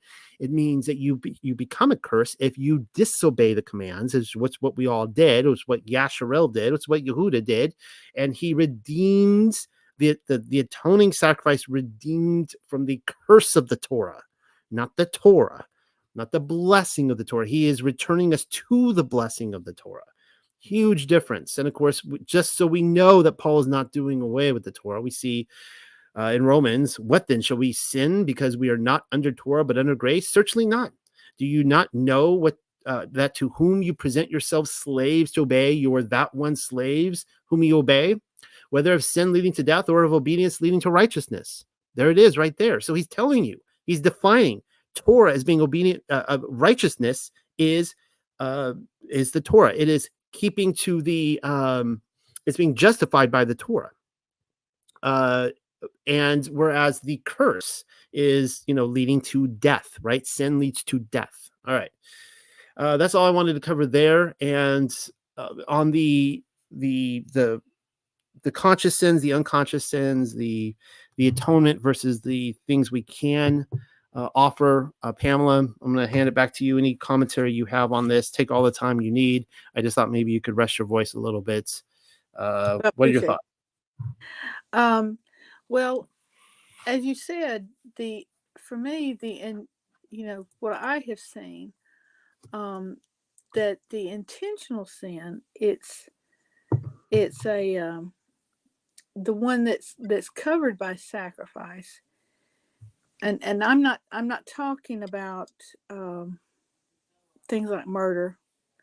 I'm talking about particularly it's stealing and defrauding your neighbor.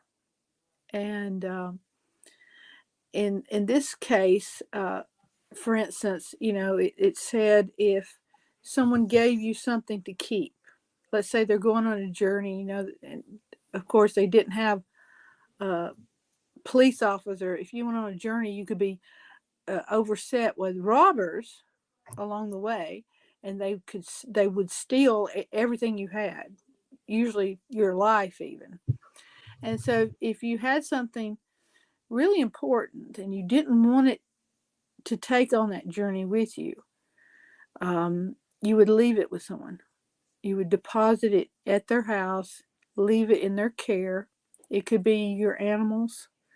It could be, gold, silver, whatever. You would leave it with that person. And you go on your journey. And when you came back, in this case, the person would say, oh, it was stolen. While you were gone, your bag of gold was stolen. And then they would actually take oaths. I think in the Aramaic Targum, it said 7 oaths. They would take 7 oaths saying that they didn't do this. So they have defrauded their neighbor.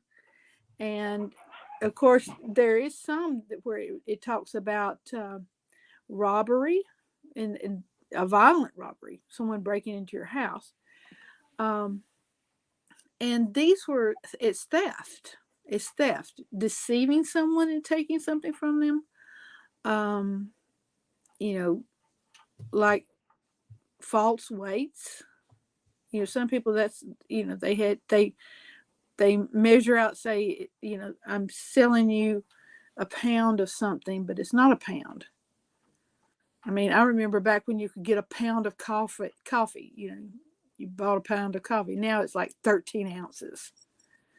But they wouldn't tell you it's 13 ounces. It'd be, this is a pound. I'm selling you a pound of coffee, but it's not there. It's 13 ounces. So they're cheating you. So they're defrauding you in some way. So in this case, the sacrifice, now it was expensive. If you did this and you finally, I guess you felt guilt for what you had done, you had to make a shalom offering. You had to restore what you had done. You had to restore it because it had messed up your friendship with Yah. So you had to give sacrifices and silver for that sin. You also had to make restitution to your neighbor, and you had to add the fifth part. So this is expensive. What you've done is very expensive. You remember in Matthew, he talked about, if I've stolen from anyone, I will pay 4 times as much. So he's doing more than what the law, he was willing to do more than what the law required. Not, was it Matthew? Yeah, it was Matthew. So there is forgiveness. And Yahusha's disciple says, is any forgiveness available if we have willingly sinned? And Noel just went over it. The Day of Atonement, that's what that's for.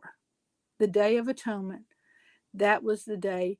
And if you didn't participate in the Day of Atonement, if you did not afflict your soul, and that word afflict your soul, it actually means to confess it openly. If you didn't confess what you had done, you haven't afflicted your soul. Some people think this fasting, doing without, and maybe that too is part of it. It's a way of, you humble yourself.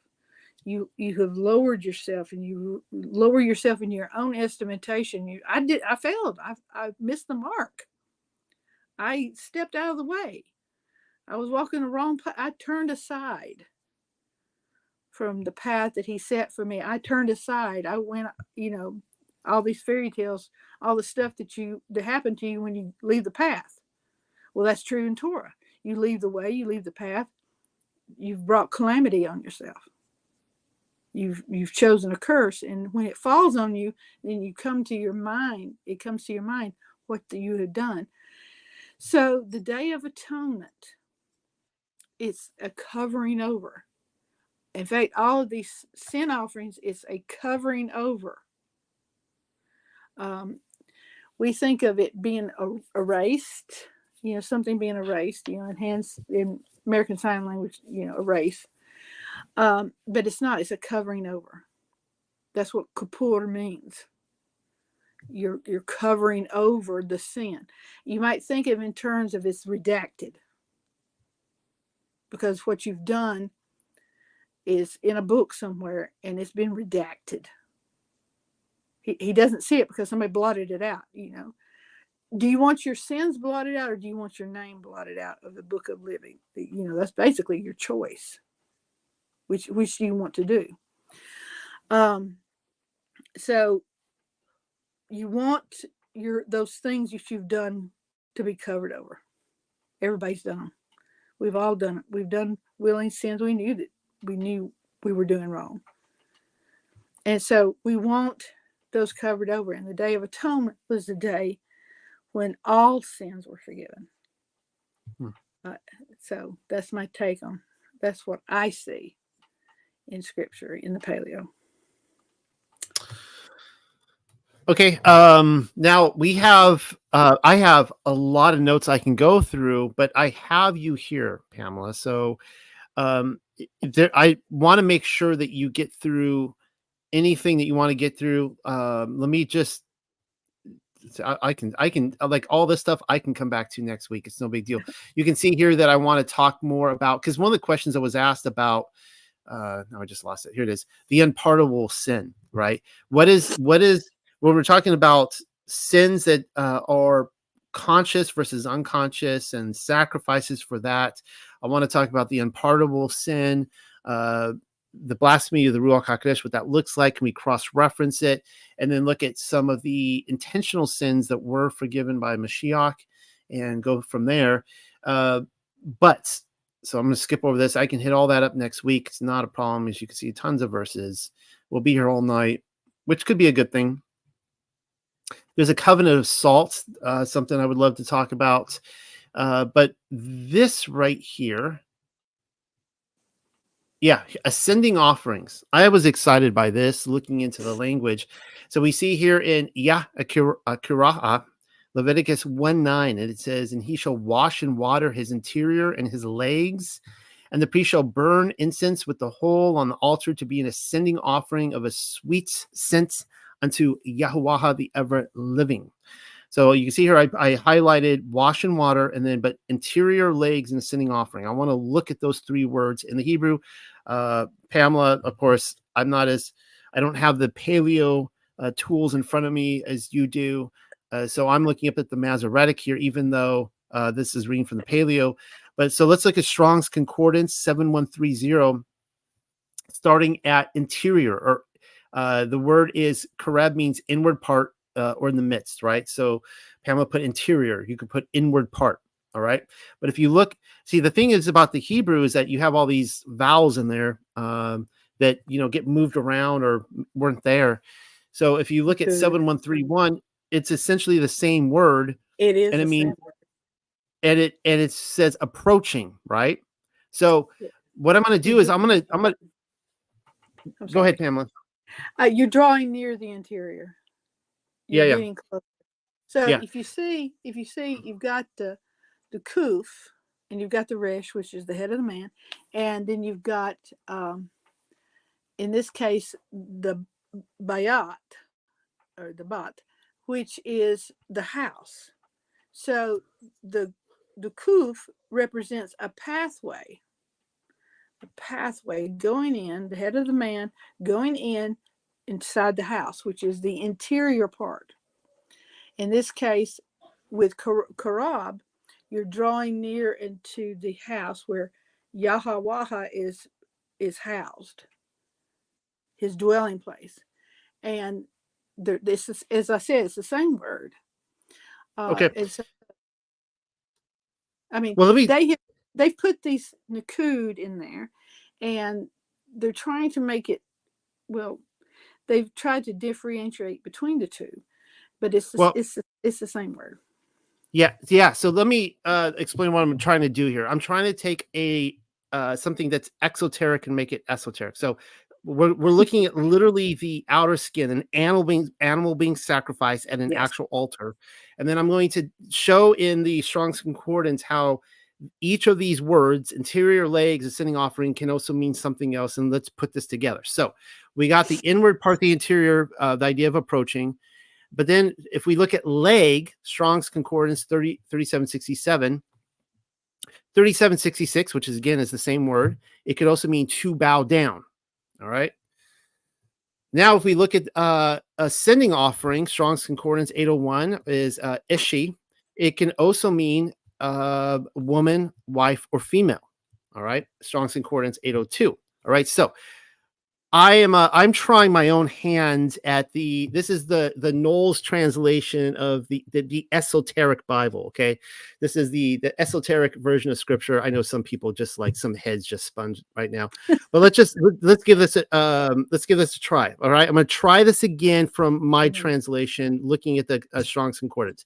And he shall wash in water. What I should have done there, I messed up already. I should have put and he shall baptize. All right. So we're looking at the bronze bowl that was there, that was where Yahusha, the same kind of water that Yahusha washed the feet of his Talmudim.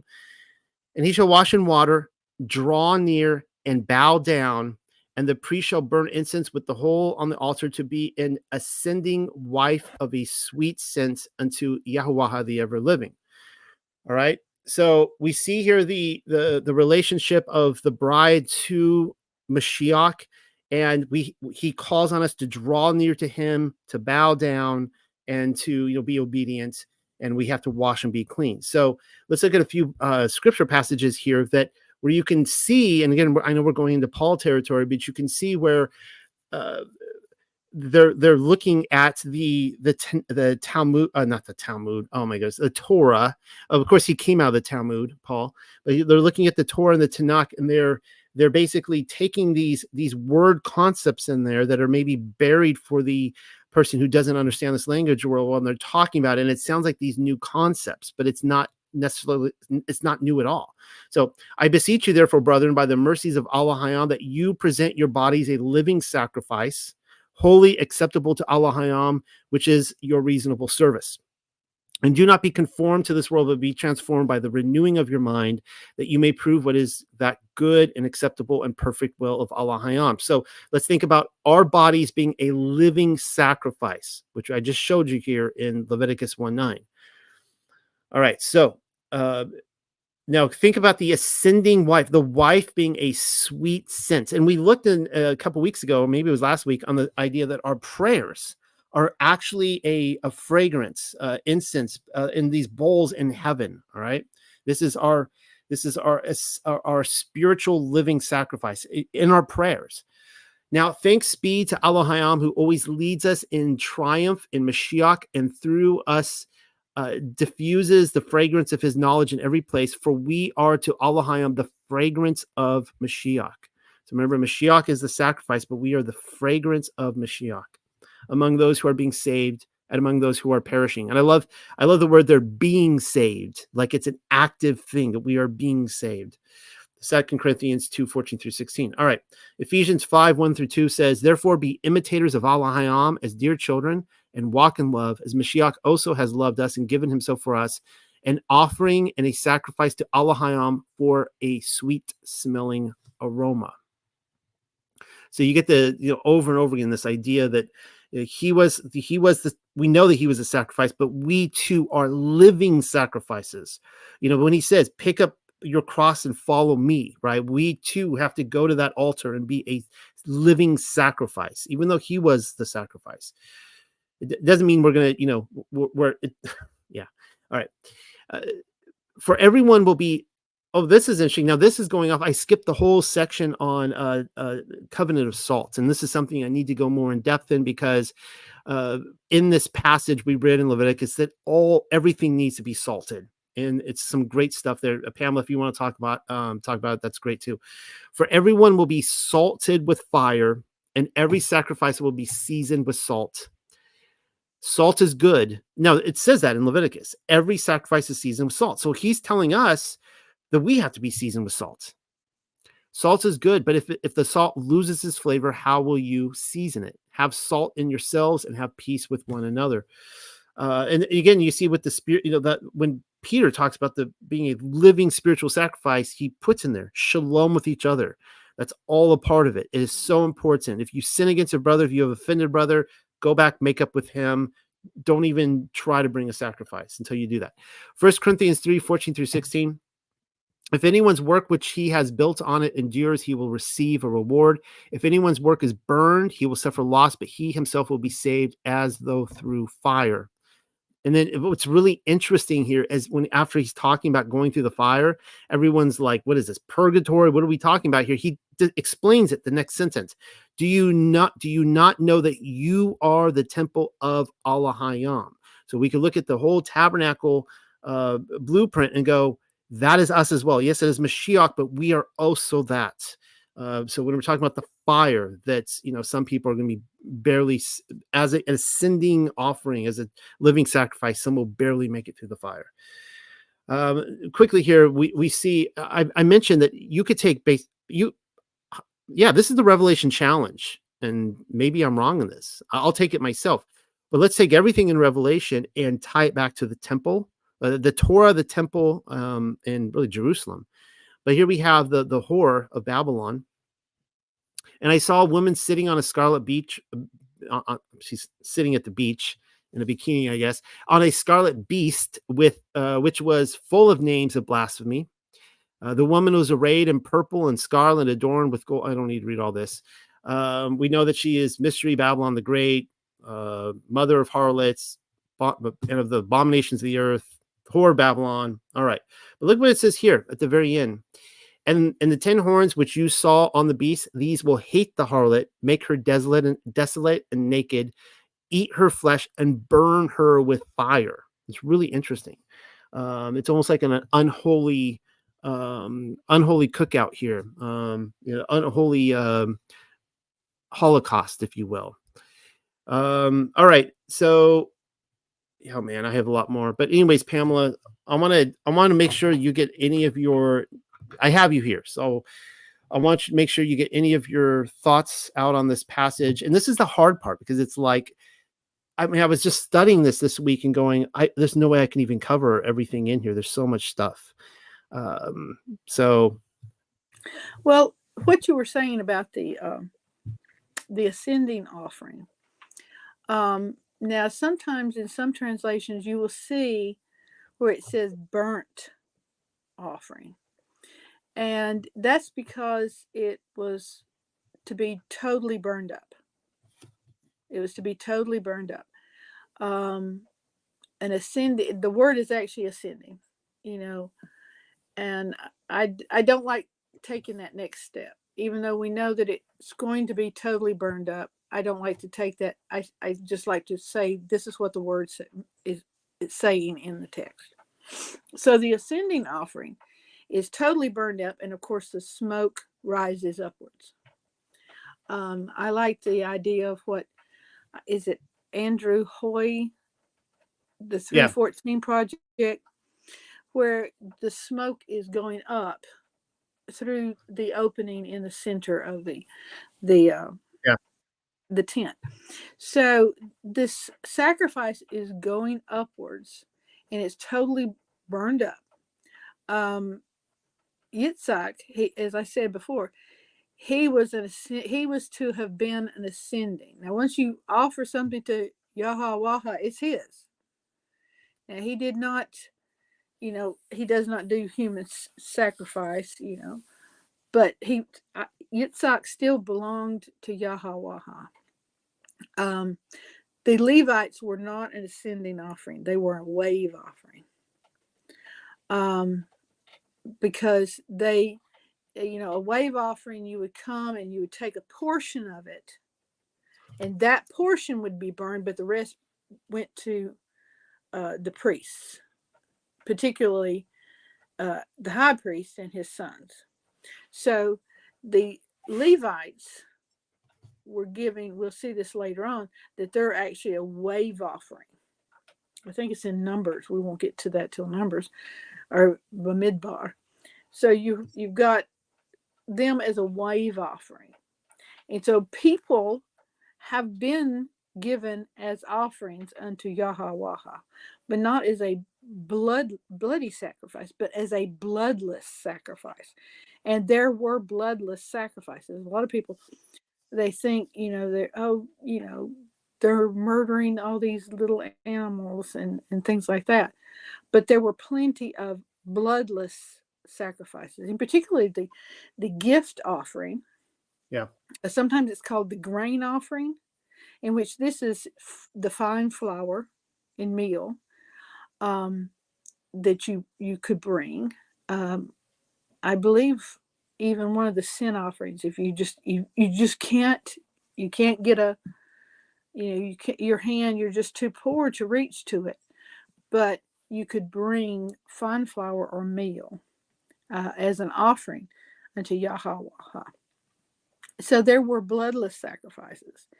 And of course, we have all these Levites who are working, but you had gone over some of these women in the temple. Sometimes there was a tradition of women being brought to the temple to do work, say, for instance, weaving and, sewing garments, some of the priestly garments. Someone was, I think it was Polly Hart, was making fun of the fact that, sorry, that you've got all these, they're working with the sacrifices, and it probably, the women had a hard time trying to keep the white linen white. So there was a lot of work that was done. And there were people who were devoted to it. Some people would come and they would give themselves. We'll see that later on, where a person could actually give themselves as a sacrifice, a living sacrifice. So this idea of a living sacrifice is not a new thing. We think of it as something that maybe Paul came up with, but that's not so, because it was, you find it rooted way back when. You have it rooted all the way back to Yitzhak. at least. And then you have these others like Samuel. He was given as a living sacrifice. So, I'm so sorry. So you have all these people. People can give themselves as a sacrifice. And there have been countless people who have devoted their entire lives, that they have suffered want, that they have lived in, poverty in order to try to get the good news out there. And so people, they have, through time immemorial, way back when, people have given themselves to Yah. And the question is, the thing that I really thought about as I was thinking about these different sacrifices is, what kind of sacrifice are we? Are we an ascending offering, totally burned up? Every bit of us. Are we the ascending offering? Are we the wave offering? Hey, here's a little bit of me. Are we the heave offering? Someone has to carry us in there, So you have, what kind of offering are you? Are you giving yourself out of guilt? So that's some of the things that I thought about. What kind of sacrifice, what kind of offering am I to him? What am I offering him? All of me, or part? So that was one of the things that I thought about when I was thinking about these different. I did. There was. Do we have time? Oh my goodness, no, we don't. I wanted to talk about. There is enough time for you to talk about whatever you want to talk about. And like I said, the things I have, like probably 15, 20 pages of notes that I can just hit up next week. So while I have you on, I want you to talk about whatever you want to cover. I did want to touch upon briefly. You mentioned it earlier about this making the rounds yet again, where we see these attacks on the name and the character of Yahweh. Just as there are attacks on the name and the character of Mashiach Yeshua. Now, of course, I believe that Mashiach and Yahweh, it says there's one Redeemer, right? One mediator. So this is, and these attacks, this is not a new thing. This isn't newly discovered. They act like we've just discovered this in these old texts. And this is not anything new. It's an old trick. The Apostle John wrote in 1 John, I forgot to put the chapter, I think it's 22, verse 20. Who is a liar but he that denies that Yahshua is HaMashiach, that denies the Father and the Son? Whoever denies the Son, the same has not the Father, but he that acknowledges the Son has the Father also. Hosea, he says in Hosea 4:6, he said, perished, laid waste are my people from failing in the knowledge, not just knowledge, but the knowledge. And I don't want anyone to fail in the knowledge, because it's really lack of knowledge and lack of understanding that is causing some of these people to fall away. It breaks my heart that they've been, they fall into these seducing words. Now, I just want to, I've said this before, I know some of you are like, oh, we've heard this before, but I feel like it bears repeating. The name Yahweh, it comes from the word Yahweh, which means to breathe or to blow. It is equivalent to Yahya, which means he will exist. To the ancient Hebrews, if you breathed, you existed. So the first mention of that word, Yahayaha, is in Bereshith chapter 1. And Elohayim, the Father, says he will exist. Yahayaha, light. He will exist light. Now, this name, Yahwaha, is pronounced many different ways because of the Nakud, and because people, they're trying to use the word Adonai and use the vowel pointing system. That's why they pronounce it a certain way. Some people say Yahweh, some say Yahweh. I think I saw Yahweh just recently. It's pronounced many different ways. Of course, I say that it's Yahwaha, but the only pronouncing that I absolutely discount is Jehovah. There's no J in Hebrew. There's no V in ancient Hebrew. So there's no J in ancient, modern, Paleo Hebrew. There's no J sound.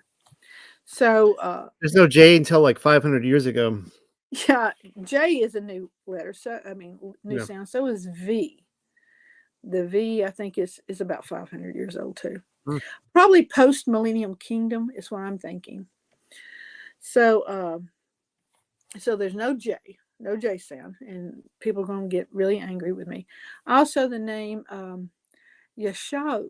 Now it's pronounced Yeshu in Aramaic. And it comes from this 2-letter parent root, which means Yash, which means to exist. There it is again, to exist, to be ready, to be present. So you see the tie between Yeshua and Yaha. According to the Book of the Illuminators, I'm going to read from the Book of the Illuminators right quick. This is what it says about the name. And it says, after 8 days had elapsed, the child was named Yeshua, meaning one who delivers. For an angel of Elohim had appeared to Yosef in a dream, saying, that which lies within Miriam, your wife, is filled with the power of the Ruach HaKodesh and will respond to the hopes of men. Later, men called him Yahusha, and because he fulfilled their hopes and was anointed with the power of the Ruach HaKodesh, he became acknowledged as Mashiach. So we have two different names. In the Paleo, of course, it would be Yeshua or Yeshua. I prefer the Yeshua. It's closer to the Aramaic. But again, he was later called Yahusha. Now, Yahusha means in the Paleo, he will breathe deliverance, or it can also mean he will destroy the established eye. Now, the name Yeshua, or Joshua, there's so many different pronunciations. Yeshua means he is saved. I'm so sorry. Now, there are some people who have, there's a meme that's been going around that attacks Yeshua, the name Yeshua. And again, they're saying it means horrible stuff. This is what it means. The problem is that things can acquire meanings. Does that make sense? Like the word, gay, when I was growing up, it had a totally different meaning than what it does now. What it means now, it has acquired a different meaning. The original meaning was different. And so, I don't know what they're, I don't see where they're coming from with some of these, that they say that he will destroy or something like that. But these that I have listed are the primary names and pronunciation of Messiah. So if you're calling him, what you're calling him, the only thing, of course, there's no J sound. There's no J sound. There are arrows in many dictionaries and Strong's exhaustive concordance. Yes, I know many people love it and they use it. It exhausts me because I get weary sometimes because it does have errors. It's not inerrant. It's a human did this. I prefer Jacinius, but he understood all these ancient Semitic languages. That's just my take on stuff. So that's interesting what Lisa Brown Oates said. She said she had a thought, not completely formed, but when Yeshua was in the garden praying and sweating, and sweat has salt in it, was he technically putting salt on his sacrifice? That's interesting. He was also burning, when you fast, he did a lot of fasting. When you fast, you're burning fat. So that's also, if you're fasting as a sacrifice, you're using your body's fat for fuel. And so I had someone say that was an interesting thought some years ago.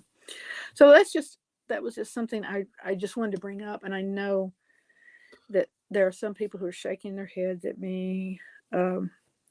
I think that it's more important that you know the character, not just how to pronounce the name. And his character is he breathes life. He breathes life. He desires. I read this one particular. It was talking about the name Yahweh, and it's his. Some rabbinical tradition is that it's actually they're trying to recreate again that sound. They're trying to recreate the sound. It's actually inhale, exhale, inhale, exhale. And when you do these things and you breathe in,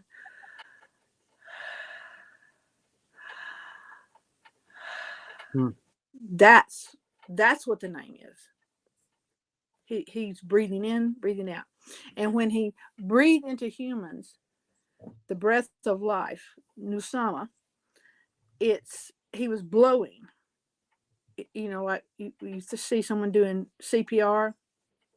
He was blowing into his nostrils the breath of life. So that's a blowing. Yeah. He's formed man, and it's like a sculpture. If you look at the word in Hebrew, it's like a sculpture, but then he breathes life into it.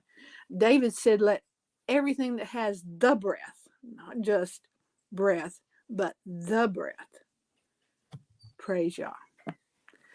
So I didn't want to interrupt you on that amazing talk, but probably 10-15 minutes ago, you made the comment that I breathe, therefore I live, or something. You said something like that, right? The ancients believed if you're breathing, you're alive. Right. I was immediately I'm gonna use that because everyone knows, Rene Descartes said, I think, therefore I am. The proof that I am is I think. But I like the idea of I breathe, therefore, I exist. Well, I am. I really think because he breathed into Adam the breaths of lives. And the first thing that an infant does when it comes out of the womb, yeah. It takes that breath and then it starts crying. And if they don't take that breath, the doctor will do something, or the midwife will try to do something to make the child take that breath. I've often wondered, is that the Ruach HaKodesh, or Yah once again breathing into a human? And therefore, Yeah, you never, now I'm speaking like a musician, a singer, you never get all the air out of your lungs. You never. If you do, they deflate. You've heard of someone having a collapse in the lung. That's what's happened. All the breath's out of the lung. You always have residual air in your lungs. And I think that residual lung is that nusama, that breath that he gave us at birth. Yes, I've heard that the baby's first breath is the name of Yah. Every time you breathe in, you're saying the name Yah. I had that experience myself with my my twin boys when they were born.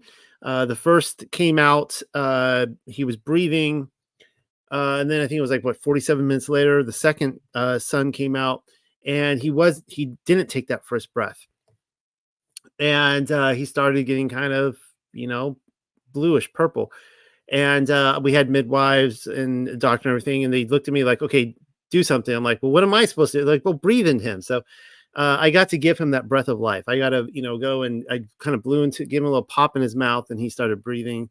So that was a special moment there. I do want to, we probably need to close up shop for the night. This has been a great discussion. I do want to cover really quickly because Lisa made that interesting comments. Let's see, I'll put it back up here again. You had mentioned it as well, Pamela, that when Yeshua was in the garden praying and sweating, and sweat has salt in it, was he technically putting salt on his sacrifice? It's a really interesting thought. I'm going to be going through a covenant of salt, I guess, next week. But what I did want to comment on really quickly was this passage in, I think it's Ezekiel. Yep. And it says, as for your nativity, on the day you were born, your navel cord was not cut, nor were you washed in water to cleanse you. He's talking about Yehuda. He says, you were not rubbed with salt, nor wrapped in swaddling clothes. This is really interesting. We're talking about nativity, swaddling clothes, and salt. And it's interesting, when you get to Lucas, he talks twice about the swaddling clothes, and whenever, in a very short proximity within about 4 verses apart, whenever you see that kind of repeat pattern, there's something important there. He's referring back. The idea is he's referring back to Ezekiel, and though he doesn't say it, the thought is that Yahushua HaMashiach was rubbed with salt, and that this was a ancient tradition that they would rub the babies with salt as part of the Davidic covenant. The promise that, of course, we see here in 2 Chronicles 13:5, that they're giving dominion over Yashroel to David forever, to him and his sons, by a covenant of salt. And so then we can kind of get into the passages where Yahusha says, you lose your saltiness, these kind of things. We're all intended to be a part of a covenant of salt, and you can lose your saltiness. And once you lose that, you're thrown out to be trampled on in the street. But I'll cover more of that next week. So and this goes back into a living sacrifice as well. The idea that Yahushua HaMashiach perfectly exemplified his entire life a living sacrifice. And one of the things that has been commented upon is that there's nothing recorded where he actually went and made a sacrifice in the temple. Now, maybe he did, maybe he didn't. I don't really know. But there's nothing recorded that I know of that he did. The idea is that he was a living sacrifice. He perfectly exemplified his full self to the Father as the temple it's himself. So that's all I have tonight. Pamela, do you have anything you want to close on?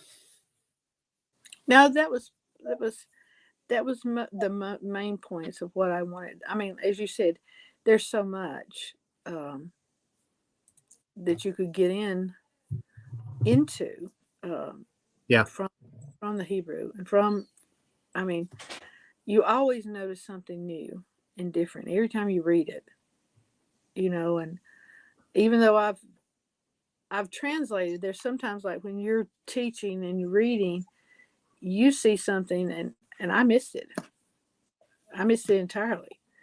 And so we have the pieces. He gives us the pieces.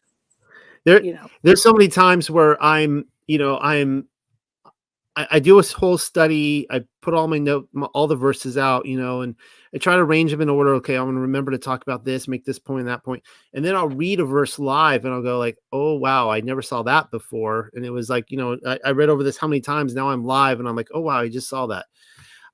So it's just amazing how, yeah, I'm in my 40s, and I'm not going to ask your age, Pamela, but I'm in my 40s, and I know, and I know you and I have both been in the church our entire lives. I believe you were raised in the church, and of course, yes, you were a music minister, a music ministry for many years, and so on and so forth. And it's just amazing that I can spend my whole life reading the Bible, and I just keep reading it and reading it and reading, and I just learn more and more and more. And it's almost like I feel like you have to tap out at some point. That it's like at some point you're going to go like, okay, I've acquired everything I can in the Scripture, but I'm not even. It's like the more I learn, the more I realize how much I don't know of it and how much there is to discover. So that's so true. Anyways, we'll do this again. Of course, Pamela, you'll probably be on again, hopefully, y'all willing, in a couple weeks again, and you'll be at my house, and we'll do a live from my house. We'll try to somehow pull Rebecca into it, and Don will be here too for that. So maybe we can actually, like, he's like, I'm out, like he's like, but maybe we could see if we could bring him in and do like this. It'll be fun. So. Polly, if you're listening, if you want to come by a couple days early and just hang out all weekend Shabbat with us, and that would be fun too. But all right, guys, Shabbat Shalom one more time. Enjoy your Sabbath rest. I have so many presentations I'm going to be giving this next week, like 4 or 5, including I'll be giving or interviewing 2 different individuals, I believe, fun topics. And my goal is to get back into Galatians. I didn't do it this week, probably not this week. The problem is that I'm like coming up with so much material, more material than I'm able to present. So I need to stop doing that. I need to just focus on what I have. But good night, guys. Have a great weekend. Thank you, Pamela, for coming on. Shalom, everyone. Have a great week.